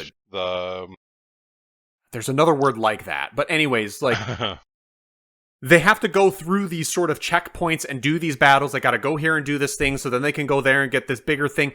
Something about Lord of the Rings, the Mines of Moria fight, the Forest of Amon. They're more like random skirmishes. They're just unrelated battles that don't have anything to do with the larger conflict of why they're fighting to begin with. Yeah, exactly. It's like obviously it is all connected, but they're much more isolated incidents. The bandit side quests of the overall fantasy universe. Yeah, I think that's the fair. theater of war. That's what I was trying to say. Okay. The theater of war. Okay. So that's how I would articulate those. So anyways, yeah, the Lord of the Rings movies, I mean, they are another movie that kind of maybe they didn't change the landscape of movies, but they certainly changed my perception of what movies can be. Yeah. They are grander and more epicer and well made for how... Okay, these movies blow my fucking mind every time I watch them. The scale of the Lord of the Rings, it feels impossible that these movies were made. It literally does. It almost feels is. like it feels like it shouldn't be possible. Now, it took them 10 years of pre-filming work to get to the point where they could actually film these movies. And even then, it took another, 3 years straight of filming, or a year straight of filming. I think it actually was, right? I think it was a year straight. 97 to 99, and then they did reshoots in 2000? Question mark? Something like that. Right, yeah. So, like, they spent basically 3 years of their lives, all these actors, all these, everything. They spent 3 years of their lives to one project. So, to put that in perspective, it's like normal filming can take anywhere from 30 days to 90 days to 6 months, depending if it's a longer project. So 3 full years, basically, of just doing one thing is pretty unprecedented. So, yeah, anyways, they're just so special and it just reminds you of, like, I don't know, how good things can be if people care. And they so clearly cared. Yeah. They loved The Lord of the Rings so much. Everybody involved, like top to bottom, clearly had such reverence for this material. Peter Jackson and his wife, Franklin something, what's her name? Fran. Yeah, like, I don't know. It's you could sing these movies' praises endlessly, so I guess I'll just leave it. We all know how fucking phenomenal they are. And the one thing I take away more than anything is that prosthetics are fucking important. Stop CGIing shit, man. Please. Stop it. Keep using latex. Keep God, building models. Put real people in real costumes. Make real models and scale them down so that they have it's physical things. Yeah. Like, even the CGI in Lord of the Rings, it's 20 years old and it still looks so fucking good. And the reason it does is because it's a beautiful marriage between digital and practical effects that makes it all work. You gotta have both. So, yeah, these are rightfully probably my all-time favorite movie. The Lord of the Rings trilogy as a whole is my all-time favorite movie experience. It's also the movie I've watched the most, naturally. I assume most of ours are going to be probably our favorite movies. Like, why wouldn't you watch your favorite movie the most number of times? So, anyways, that's mine. Number one, Lord of the Rings trilogy. Beautiful. So the thing I'll get to add here is the reason why I have rewatched these movies so much is that it is the most perfect time in my life. That's like, I don't think I'd ever be happier than like the 3 years that this would have came out, because this would have been like, what, 2002 to 2005? 2001 to 2003. Yeah. So that's like basically where I am just a kid with like no responsibilities in school, wasn't serious yet. I remember seeing these in theaters back to back to back, and it reshaped like this entire genre. Like, this is right when like Magic the Gathering was starting to really be like something I loved, and then this was like a beautiful extension. And like it fused into my DNA. It's kind of like, as dumb as that weird as that sounds, it's like kind of true that it was such a formative experience, and I can never, like, I will never have a moment like watching this movie. And that's why I've rewatched it so much, because it is such a, like, just, it takes me to such a time in my life that a thing that, like, I wish I could bottle more experiences like that, where like certain albums you listen to and you just like can taste food, that kind of thing. Is just like, this movie takes me to that point in my life. Just I remember in the beginning of Return of the King, or it was like right when the ending sequence was kind of happening, was like being aware of like, this is the end of like a probably something I'll never experience ever again. Like, I knew something special had just concluded, and it was like really sad. Like, it dawned on me as I was watching it, and it was like, dude, very weird experience. Just thinking about the final scene where Frodo is saying goodbye to go to the. It like literally my throat closed up and I was going to tear up if I didn't like suppress it. It's I was talking more about the technical aspects of it, which I tend to do because I don't, despite how much I love movies, I feel like I have a fairly simple, like normal guy look at them, which is very frustrating to think about when I hear you, Jake, and Taylor, the way you guys think about movies is like, which I do think is why, Taylor, I like how I've mentioned this before, but I'll say it again with Jake here. It's like, that's why I like our podcast, because I think we have a good back and forth between us in that way. But yeah, the emotional resonance that these movies have, hearing those notes come on when I turn on The Lord of the Rings, like it melts my heart every time. They are my definitive comfort movie. If I don't know what to watch, I can put on Lord of the Rings every time. I will always do it. Like, if I want, in my head, a good Friday night is like turning on The Fellowship of the Ring with a good meal in front of me and just eating it while I watch and finishing the movie throughout the night. Like, you know, Lauren also, these are her most watched movies. She put them on the way that you did, Jake, where like literally every day she would put on the movie and fall asleep to it. Like and then would watch them on the weekends. And so she's seen these movies, you know, way more times than I have. She can quote them way better than me. She knows all the names of the shit way better than me. So, these movies, they have an extremely, extremely high emotional impact on me and my life, and so, in a way that like that's how I'll close out my thoughts on them. Yeah, there's no way I could have anyone have the experience I did, but I was like of the perfect age to be kind of shaped by that kind of thing, and the first hour of that trilogy is truly some of the most like, I don't know how they captured this like essence of a at peace, just like transport you to a world. Like, I don't know, man. That's a good way to put it. I think I even said it, but yeah, I do not get it. I don't know how they did it. And obviously I know it's because they all loved it. They were just the perfect people for this project. They loved The Lord of the Rings. They had the skill set to make it happen. They did the fucking work. They did their due diligence to make sure everything was how it should be. But even when you do all that, you can still fumble the ball, and they just didn't. And it's beyond the pale. I don't. Before I get to my number one, because I'm gonna wrap this one up, was that I understand my parents when they were telling us when we were younger about how things were just better back in their day. Like, I get it. Like, this is one of those. That is my like. You don't get it. Yeah, like. You look at a Marvel movie and you look at this one, it's like they don't make them like you can this. Do fantastical, out of this world stuff and make it good. You can do that. It doesn't have to be slop. Yeah, so I don't know how it used to be.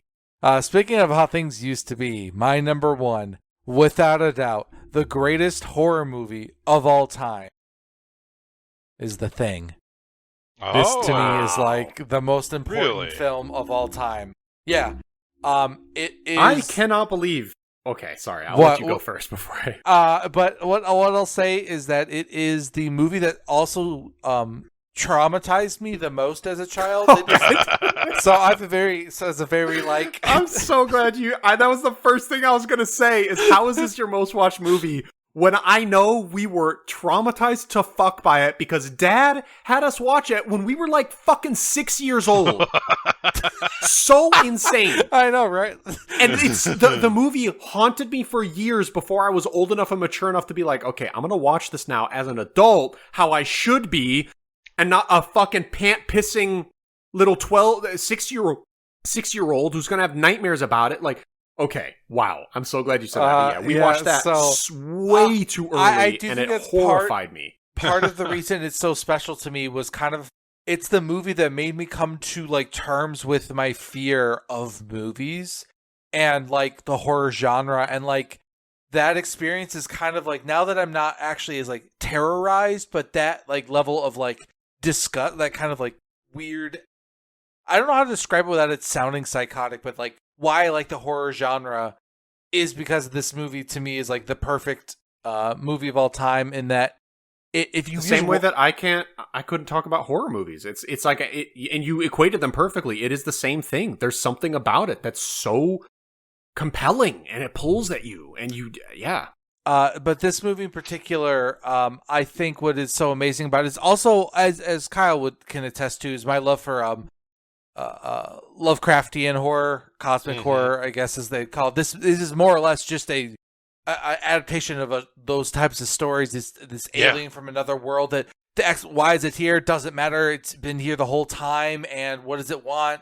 And like the way that it's just kind of unknowing, and it's this humanity turning in on itself, and that being kind of the horror. The talk about practical effects here this is some of the most legendary body horror shit I've ever seen in my life, and the ending is so ambiguous and dark and my God. And what's crazy?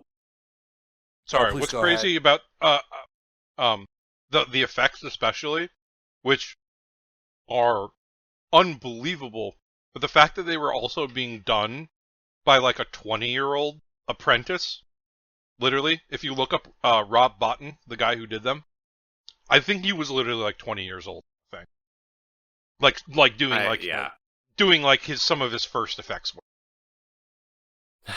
Which is unbelievable when you think about how good the thing Driven is. Youth is psychotic, dude. They can come up with some crazy shit. The other thing is too, what a specific thing to be so good at so young too. It's like movie prosthetics. Yeah. This is what you got so good at. Like how? You don't even know what you like until you're 30. How the fuck are you this good at this weird thing? This guy Rob Bottin I'm obsessed with him because he did The Thing. Obviously, he also did RoboCop, Total Recall. Of course. He worked with Fincher on Seven and Fight Club. Like, he's done oh my God. some massive movies. He started at 14 because he sent them to Rick Baker is another one of the big like movie makeup guys. When he was 14, he sent his his mock-ups and stuff to Rick Baker, and Rick Baker was working on Star Wars. And so he invited Rob Bottin to work on the cantina scene when he was 14 years old. Yeah. So that's just like, he just knew. That guy just knew from when he was a kid what he was going to do.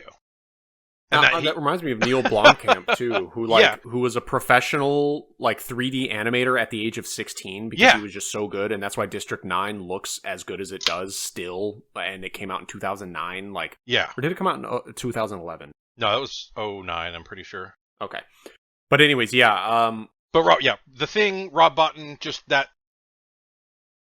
It's the effects. Sorry, I just they're so. Dude, what I don't get is what is it about them where you see them now and you go, that is clearly like a fake thing. Mm-hmm. But what about it still makes it so unnerving and good and scary and because it's tangible. It's like you know it even if you know it's fake. Yeah, that's, your brain recognizes. Yeah, obviously, logically, I'm watching this in a movie and it's not happening. And the human chest can't turn into like a big alien mouth or whatever. But you're still watching it happen for real. Whereas you get that kind of disconnect mentally when you watch a CG effect where you go, well, I know they did it in a computer. So your brain is also like not going, well, how did they do that? How do they puppeteer that? And how do they make it open and close? And how do they make liquid flow through this? Or, you know what I mean? Like there's still... It's that tangible quality, I think. The tangibility really, it grounds it. Yeah, that's the word. Yeah. Okay. Yeah. That makes sense. Because when you look when you look at the effects in The Thing, like not only are they like scary and they're gross, they have texture, right? They're dripping and they're pulsating, like it's the full thing. No expenses spared. Like they just go for it.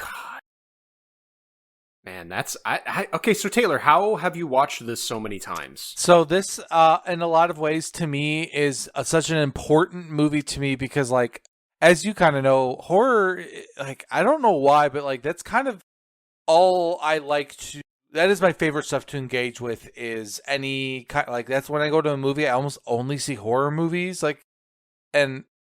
I don't know, but like this movie to me is just like when someone asks like, oh, I want to watch a movie that's like really cool in the horror genre, which one is it? And it's this one to me because one, Kurt Russell is like really fucking cool. Like to me, like God, that so is good. part of the reason it works is like him in that movie as a lead is like really cool, and like the movie's really interesting, and like it's something that you would have never seen before, and is like I don't know, I like this kind of really quiet horror, and it like constantly it's the highs that like detective stories give me. Because I love kind of who done it, like who is an alien at all times, and just kind of like the horror that is what people will do to each other as like kind of the rules of society fall apart. It's just like a really compelling stuff that like kind of what a lot of the best zombie stuff kind of has a similar vibe to it. But this is such a much more like drastic. We need like when something's intelligent and playing back with them is just I don't know. When we encounter stuff that's beyond what we understand the rules of our universe to operate on, that's really fun to me. And I don't know. It's a lot of non-concrete things, but it's a lot of that kind of stuff. And so I show it to lots and lots of people. Anyone I can show this to, I will show it to them. Man, what a good movie for you to pick number 1 too. I have a huge crush on Kurt Russell. Bone Tomahawk, I know you've probably seen it, but that might be a movie we need to watch and talk about because it's the same type of thing. Kurt Russell starring in a horror movie, but he's, this is him 40 years later and he's still so fucking good looking. God damn it, his hair. Yeah, fuck that guy. Dude, I'm fucking balding and receding hairline at 30 and this guy's goddamn... He has more hair than I ever had, multiplied by 5. Also, that score, that Ennio Morricone score, unlike any other score he's done. In The Thing? Yeah. Yeah, so I thought John Carpenter did the score in The Thing. It's Ennio Morricone. It's a whole thing. He did Halloween for sure, but I don't know about The Thing, to be honest. I thought famously... You're right, it is Ennio Morricone. Yeah, what the hell did John Carpenter do then? What music did he do? A ton of his own movies. It's just not that one. But I could have sworn it was The Thing, because The Thing is so... It's got a really minimal, electronic-y, synthy soundtrack, but it's so impactful. I could have sworn it was him. That's why I also would think that, too. But I think there was, some sort of disagreement. Oh, wait, hold on. Oh, okay. Discography, Escape from L.A. I'm looking at the Wikipedia page right now. There was a disagreement. There was some sort of disagreement. Basically, Morricone did some work on it, and then Carpenter made his own versions of the music so Morricone got credited. But you're right. It was actually basically a lot of it was Carpenter redoing it in his own minimal way. Okay. Yeah, I thought maybe he's responsible for the theme of it or something, but yeah, all right. But he orchestrated all the music, but then there was this disagreement. Carpenter repurposes it for but does it in himself at recording.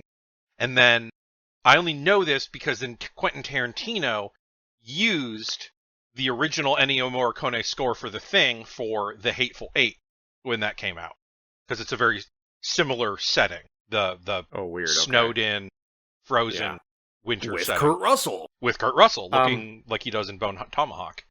What I want to ask here is, Taylor, you said that you like it because it's similar to a detective story, but the point I'm trying to get to here is that you talked about it was a human story and the human connection and all this stuff. Normally, that is very important, but why did it go so wrong for the Michael Bay's Transformers? You have insight? No, I don't actually have a lot of because insight. That's a very human story. It's very human driven, and it's about the characters, and the robots are just kind of secondary. Now, why did it go so wrong there? Not enough Megan Fox. That I was just gonna say. I don't think they showed enough of her ass directly. Megan Fox, yeah, and her weird fucking toe thumbs. Have you guys seen that? She's got that one disease where your thumbs look like big toes. No, because I'm not gay, so I'm looking at her sexy body, bro. I didn't notice her thumbs when the movie came out, but it was afterwards. Yeah, she's got this like disease where your thumbs look like toes. I think is that a disease? I think people just have. Yeah. No, is it? It's literally. Shit. It's literally. It has a name. I thought it was just some people have fucked up thumbs.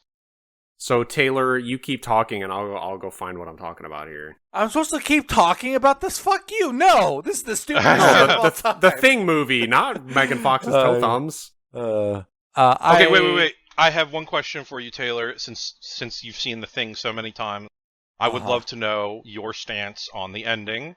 Is Child's The Thing at the end? Are they both real? Are they? Is someone compromised? Like, what do you think about the end of that movie? All right, I have two answers for this, and one because I don't know if you'd actually accept it, and my answer is that literally doesn't matter, and that's the point. Yes. You being uncertain is kind of the point, and there couldn't. The real answer doesn't make the end. Actually, makes the ending worse. It's the just like. I don't know, that uncertainty, and like even after like something like this would change you forever. Would you ever trust people like this again? And I don't know, and it's like kind of like that feeling always being at the back of his mind is kind of like that's much more of a profound ending. So like my real answer is like it doesn't matter because the real answer is not as. That's a perfect answer. Thank you. That's I'm just that's how you know someone's watched it a lot. Yeah. Yeah, exactly. That's I go ahead. I also have never given thought to who it was because that's not what makes, like you said. I mean, you summed it up perfectly, but yeah, that's not what makes that part so cool and compelling. It's just not really about who it is. One of them could be it or could not be. It doesn't matter though. Like. Yeah, and it makes the story better when you don't know and you don't think about it, you don't try to dissect it and find it out. Just leave it how it is. Yeah. And the condition for you guys all out there clamoring, chomping at the bit to know, it's called brachydactyly type D. Okay. It is a medical term denoting the presence of abnormally short digits. No, and type D is the tip of your thumb. Specifically the thumb. That's very, very, very specific. They figured that out. Because there's like 12 different types, all the different parts of your fingers can have this so condition. Weird. Okay. And type D is the end of your thumb. So there you go. It's a real condition. Sorry, Megan Fox. Wow. I'm so sorry, Miss Fox. We did not mean to make light of your medical condition. Yeah, it is an actual condition. She has a card for it. She gets discounts. She's got a emotional support animal for her fucked up disabled thumbs. So let's reel this back in. The Thing, nice, good choice, Taylor. Thank you. Love it. It is very impressive that it has become such an impactful movie for you, considering the traumatizing start. Yeah, look, it's a complicated relationship. I think there's always a good chance of that happening too. Like when you watch a movie as a kid that fucks with you.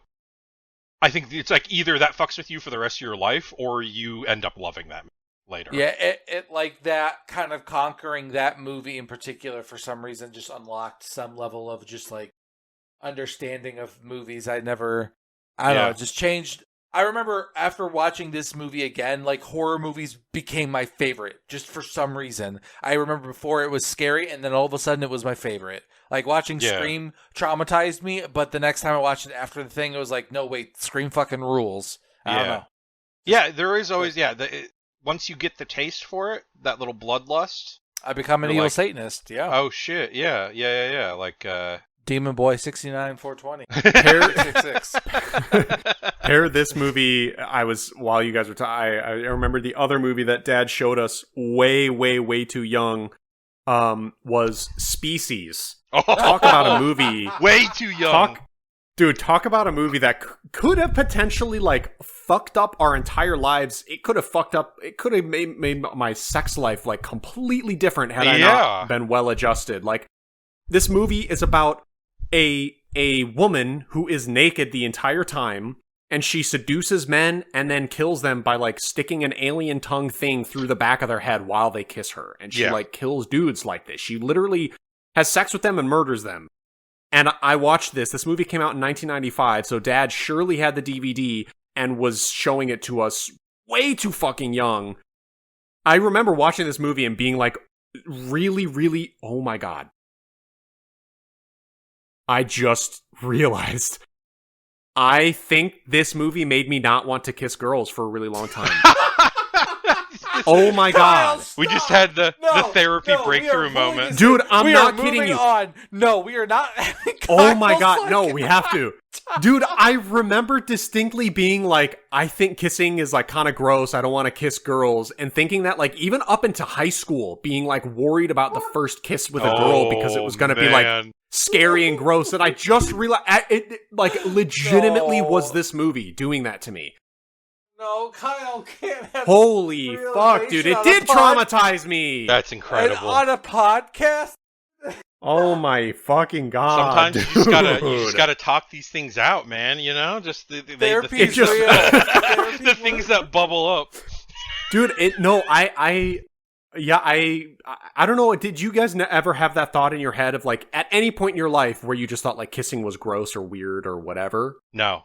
I mean, maybe it's just normal and I'm like falsely equating the two. I mean, kissing specifically, no, I never had that weird. There was many years of my life where like you get to a point too where like you don't want to kiss your parents on the lips anymore. And so that's like natural. But that continued forward for like many years where I just didn't, like I liked girls, I wanted to be with them and had crushes and whatever anyone normally does. But I was like scared of the kiss in a way that's not just like, yo, yeah, you get nervous at your first kiss. It was I'm scared it'll be gross. Irrational. You're like, she's going to put a parasite inside me. Holy fuck. It was, oh my God, dude. I got to tell Lauren.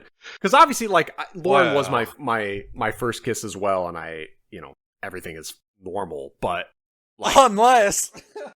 Up until that point, thinking about that. Holy shit. Fuck you, Kyle. You're such a goddamn.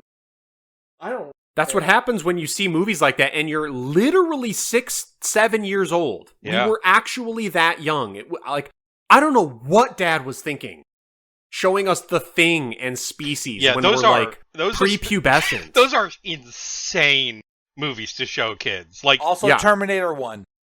Yeah, and RoboCop. Like Dad's like, oh, these movies are cool. I like them. Come 3 young children, because Ryan was old enough. He didn't have to like visit Dad in his apartment. But yeah, I mean, we were, okay, maybe not that young because he was in his apartment. So we were, I was at least between the age of like 8 and 10. You're still elementary school age. Yes, like literally prepubescent. And totally I'm seeing Species malleable. in The Thing. Yeah. So fucked up. Wow. Okay, sorry to derail that. Let's move on. That's beautiful.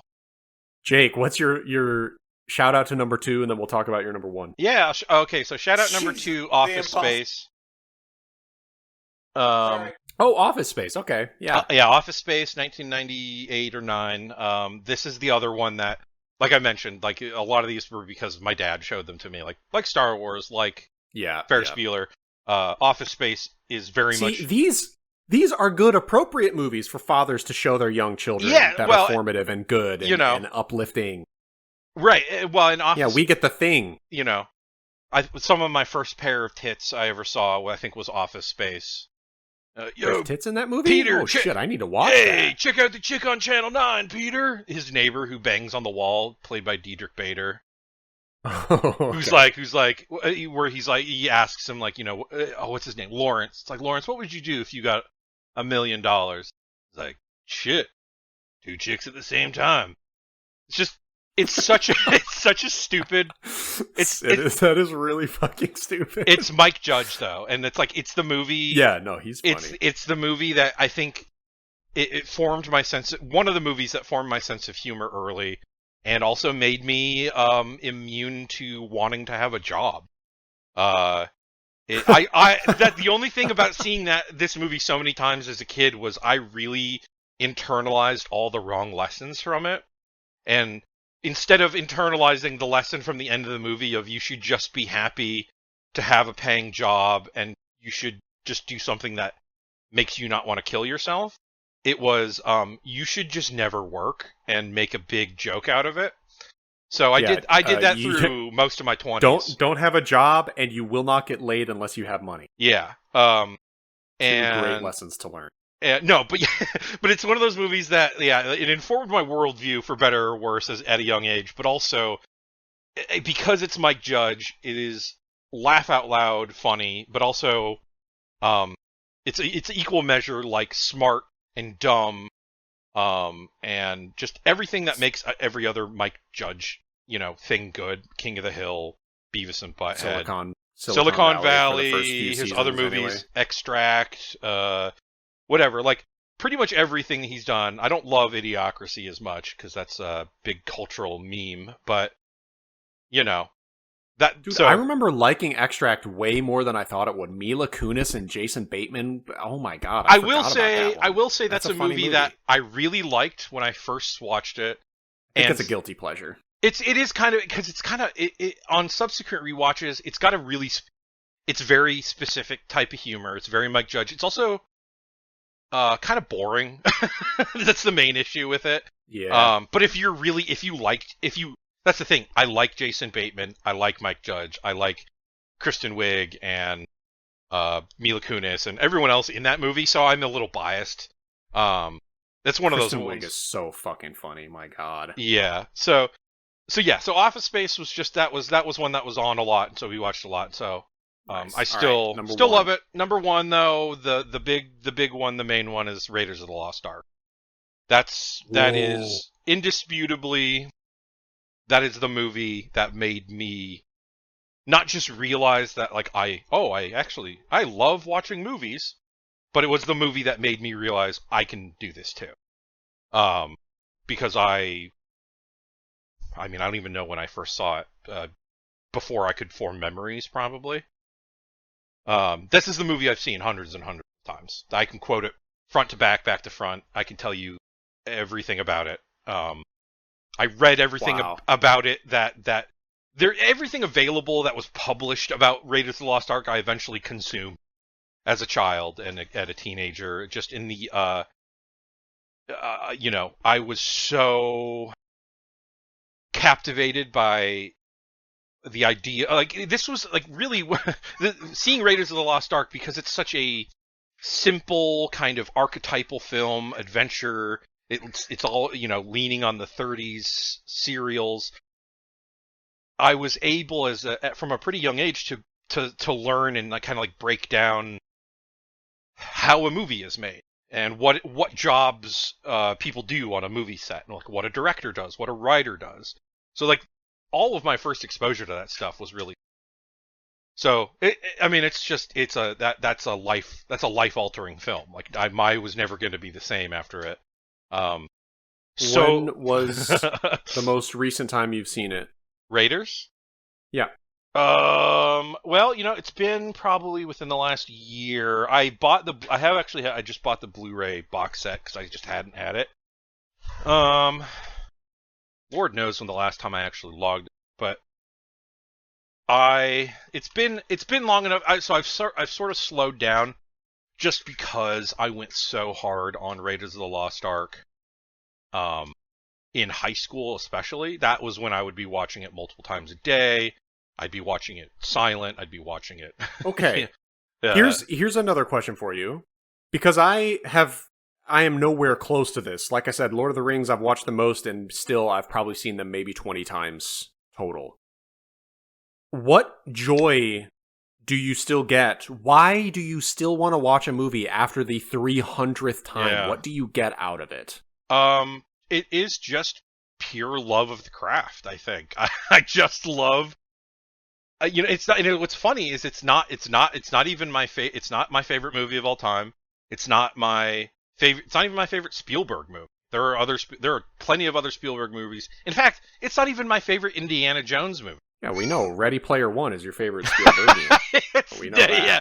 Oh, by a very country mile. Obviously. Yes. Yeah. I mean, yes. No, but I actually love Temple of Doom more than I like Raiders of the Lost Ark. But Raiders is such a beautiful confluence of passionate filmmakers at the height of their power, right? George Lucas and Steven Spielberg, and Harrison Ford as the star at the height of his popularity. So there's a lot of passion for the material that you can see as an as an audience member, and then that all transferred to me because I became so obsessed with the Just same like Lord of the things, Rings. right? And so yeah, and for me, I mean, this is very much also how I would view the Lord of the Rings. It's so funny that I just didn't even think about them at all when thinking about this list, just because I was so focused on Raiders. Do they make your top 5 most watched? I mean, they didn't, just because I had that's the thing. I have so many things I could talk about in this thing, but Raiders for me really stands out because it was the first time that I was like, oh, Steven Spielberg draws all his storyboards out beforehand. I know how to do that. Oh, here's a video, here's a recording of them discussing how they're going to write the script. I had no exposure to anything like that before. I didn't know, I'd never heard filmmakers talk to each other. I'd never seen the script on a page before I started looking, because of Raiders. And the first dozen of, not even real films, but when you're a kid and you have a camcorder, the first 20 things I made were probably just riffs or directly making scenes from Indiana Jones, from Raiders of the Lost Ark specifically. It's just that, it's like how The Mummy came up earlier. Like, that's one of those movies, you see it as a kid, it's a beautiful throwback homage type of movie with sharp writing and good action, and it's just well made. And that was the hook. I mean, I think that's the hook for Raiders that gets everybody becomes a fan of it, but I think I just took it to an extreme. Now, at that age, I'm gonna hit you with a gut punch here. Mm-hmm. I have never seen a single minute of any Indiana Jones movie. I don't know how that's never come up before, or how we've never talked about that. That's surprising. Because anytime anybody talks about it, I just check out because I have nothing to contribute because I've never seen any of them. But fair now enough. I'm forced to sit here and fucking listen to you prattle on about it. So dude, I'm like, okay, you like Harrison Ford, right? He's good. Yeah, he's fine. I like him. Lauren despises him. Really? She fucking hates Harrison Ford, but I think he's got great qualities. I love him in Blade Runner. Yeah, I'd say he's at his best in Raiders of the Lost Ark. I feel like, because he plays kind of an asshole in Star Wars. I don't really like him in it. Yep. And he's kind of gruff. He's got kind of a certain type of guy he plays. But Raiders, he's so charming in it, and he's just like good. He's his peak physicality. I think that's why a big part of why Lauren hates him. He plays pretty much the same guy every movie. That's fair. The asshole, kind of charming asshole guy. Yeah, it's just like Indiana Jones is such a peak. It's the best example of that we've had until The Mummy, probably. Like, in the last 50 years, I can't think of another actor other than Brendan Fraser in The Mummy who pulls that off so goddamn well. The charming rogue, Yeah, that's a good way to put it. The charming rogue. 5 o'clock shadow, crooked smile, scar on his face. He pulls off wearing a stupid hat and he makes it look amazing. He's wearing this sick-ass leather jacket. Is it true that scene where he was supposed to sword fight, he just shot the guy with the gun improvised because he had to take a diarrhea shit? Sort of, yeah. It wasn't improvised. Okay. Like, everyone but Steven Spielberg had dysentery on the set, filming in Tunisia, because they ate local food and Spielberg only ate canned pork and beans. And why? Because they were stupid and they all got dysentery. And so on the day of that Spielberg fight, just knew that might happen, and he was next level. He's just a freak. He's a neurotic Jewish boy who's just like, I'm not eating local food. I'm too scared. That's what I thought. But so they had a fight scene choreographed with the swordsman. It would have involved him, whipping the sword out of his hand and doing all this shit.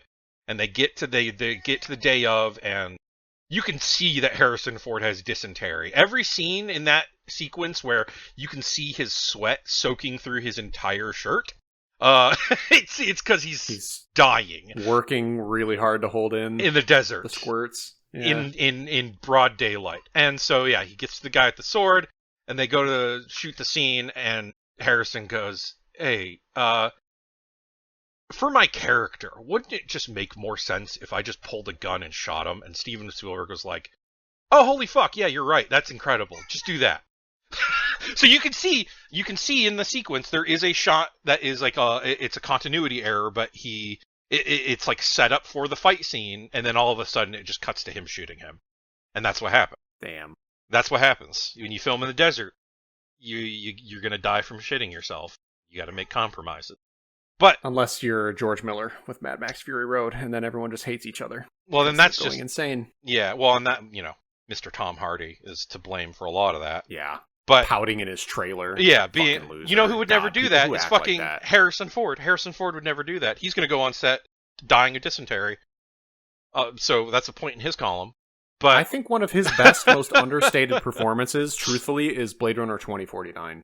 It's really good. That was really good. He plays a very good damaged person in that. And it's one of his better late career performances.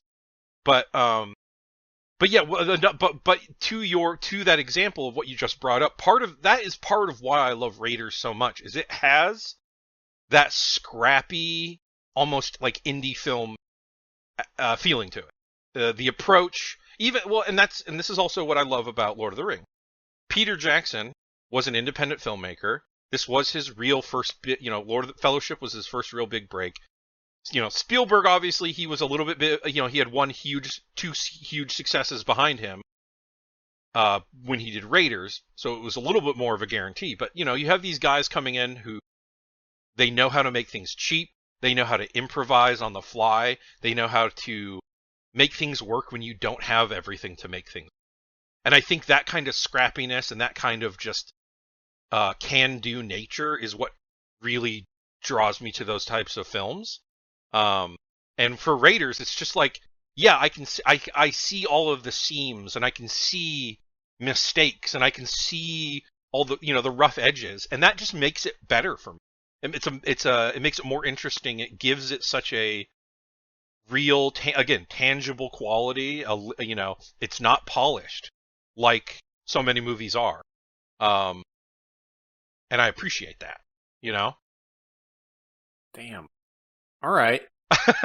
I should have known that this would be your most watched, because I know you've mentioned it, obviously over the decades we've known each other, but crossed my mind. It is the one I've never really laid it all out before, and even in here I still haven't. I'm trying to keep it brief, but yeah, I one day I will probably have to do a deep dive on exactly why and how Raiders inspired me to become a filmmaker, but that's what I can never not have that be the one that it's such an important movie to me, even if it's not my favorite or even my favorite Spielberg. It's just that special. It's Taylor, you've been oddly quiet. I am respecting. Anything to say for yourself? No, have you also never seen a minute of an Indiana Jones film? I genuinely wanted to ask you that. I haven't seen the first. I have seen the Crusade one with the Holy Grail. Okay, Last Crusade, sure. Crusade. A very popular one. I don't have a lot of feelings about it. That's why I just don't have a lot to say other than I get why it's popular, but the time that would have made an impact on me passed by the time that I had seen it for the first time. Wow. And I just recognize it as I get it. It's a good movie. It just didn't. Yeah, I think they're cool, and I think it makes sense. That is one of a rewatchable thing and a thing that you pass from generation to generation, kind of good. But yeah, it's like the Mummy. Yeah. Yeah, very true. I do agree at what you're saying about the Mummy. Brendan Fraser has his characters in the Mummy are very similar energy in terms of scumminess. And, Indiana Jones. He's a little bit more of a golden retriever type, but he's absolutely as much of an opportunist. And I like that. Yeah, he does some straight up backstabby kind of betrayal shit in the Mummy for the goods. But which is why arc, so. It's you love them, and then when they do something bad, you still love them. It's compelling. Just like a dog. Just like a golden retriever. Just like a golden retriever. But yeah, that's That's And Raiders we'll of end the on Lost that. Ark. Brendan Fraser, just like a golden retriever. Yeah, just be careful about where you pet him. Brendan Fraser or golden retrievers? Well, I mean, I guess both, but I was making. You know what? How about we just? Can we strike that? Hey, I was trying to elevate the joke that I could tell was not good. So let's go. I was just going for distasteful, not even bad. It's fine. Okay, well, I'm very glad to have been here to talk about these movies. I'm sorry we went a little over. I mean, I knew it was... when you said yes, I knew 5 was going to be extremely ambitious. I mean, we barely got 3, and it took 2.5 hours, so yeah. All good. Please have me back for 30 Days of Night. Oh, okay. Yeah, I watched it. I mean, like, we could literally do this in 2 weeks or 1 week even. I just bought the Blu-ray, so... It's on. Oh, you posted tomorrow. the link and then bought the Blu-ray? Yep. I just posted it because, it was $5 and it's like 46 cents off, so it's actually like $4.50. So holy shit, that's huge. Really, that's like a 10% sale right there. Really, don't have an excuse. I'd be losing money if I don't buy at least 2 copies. Yeah, you got to have one on hand. But yeah, no, I really enjoy doing this every time. So thank you very much. Well, awesome. You'll be back. Well, yeah, legitimately will for 30 Days of Night then. Sweet, yeah, that was a good episode. The our most watched movies and stuff. That's it, y'all. Watch Lord of the Rings. Okay, bye. Bye. Bye.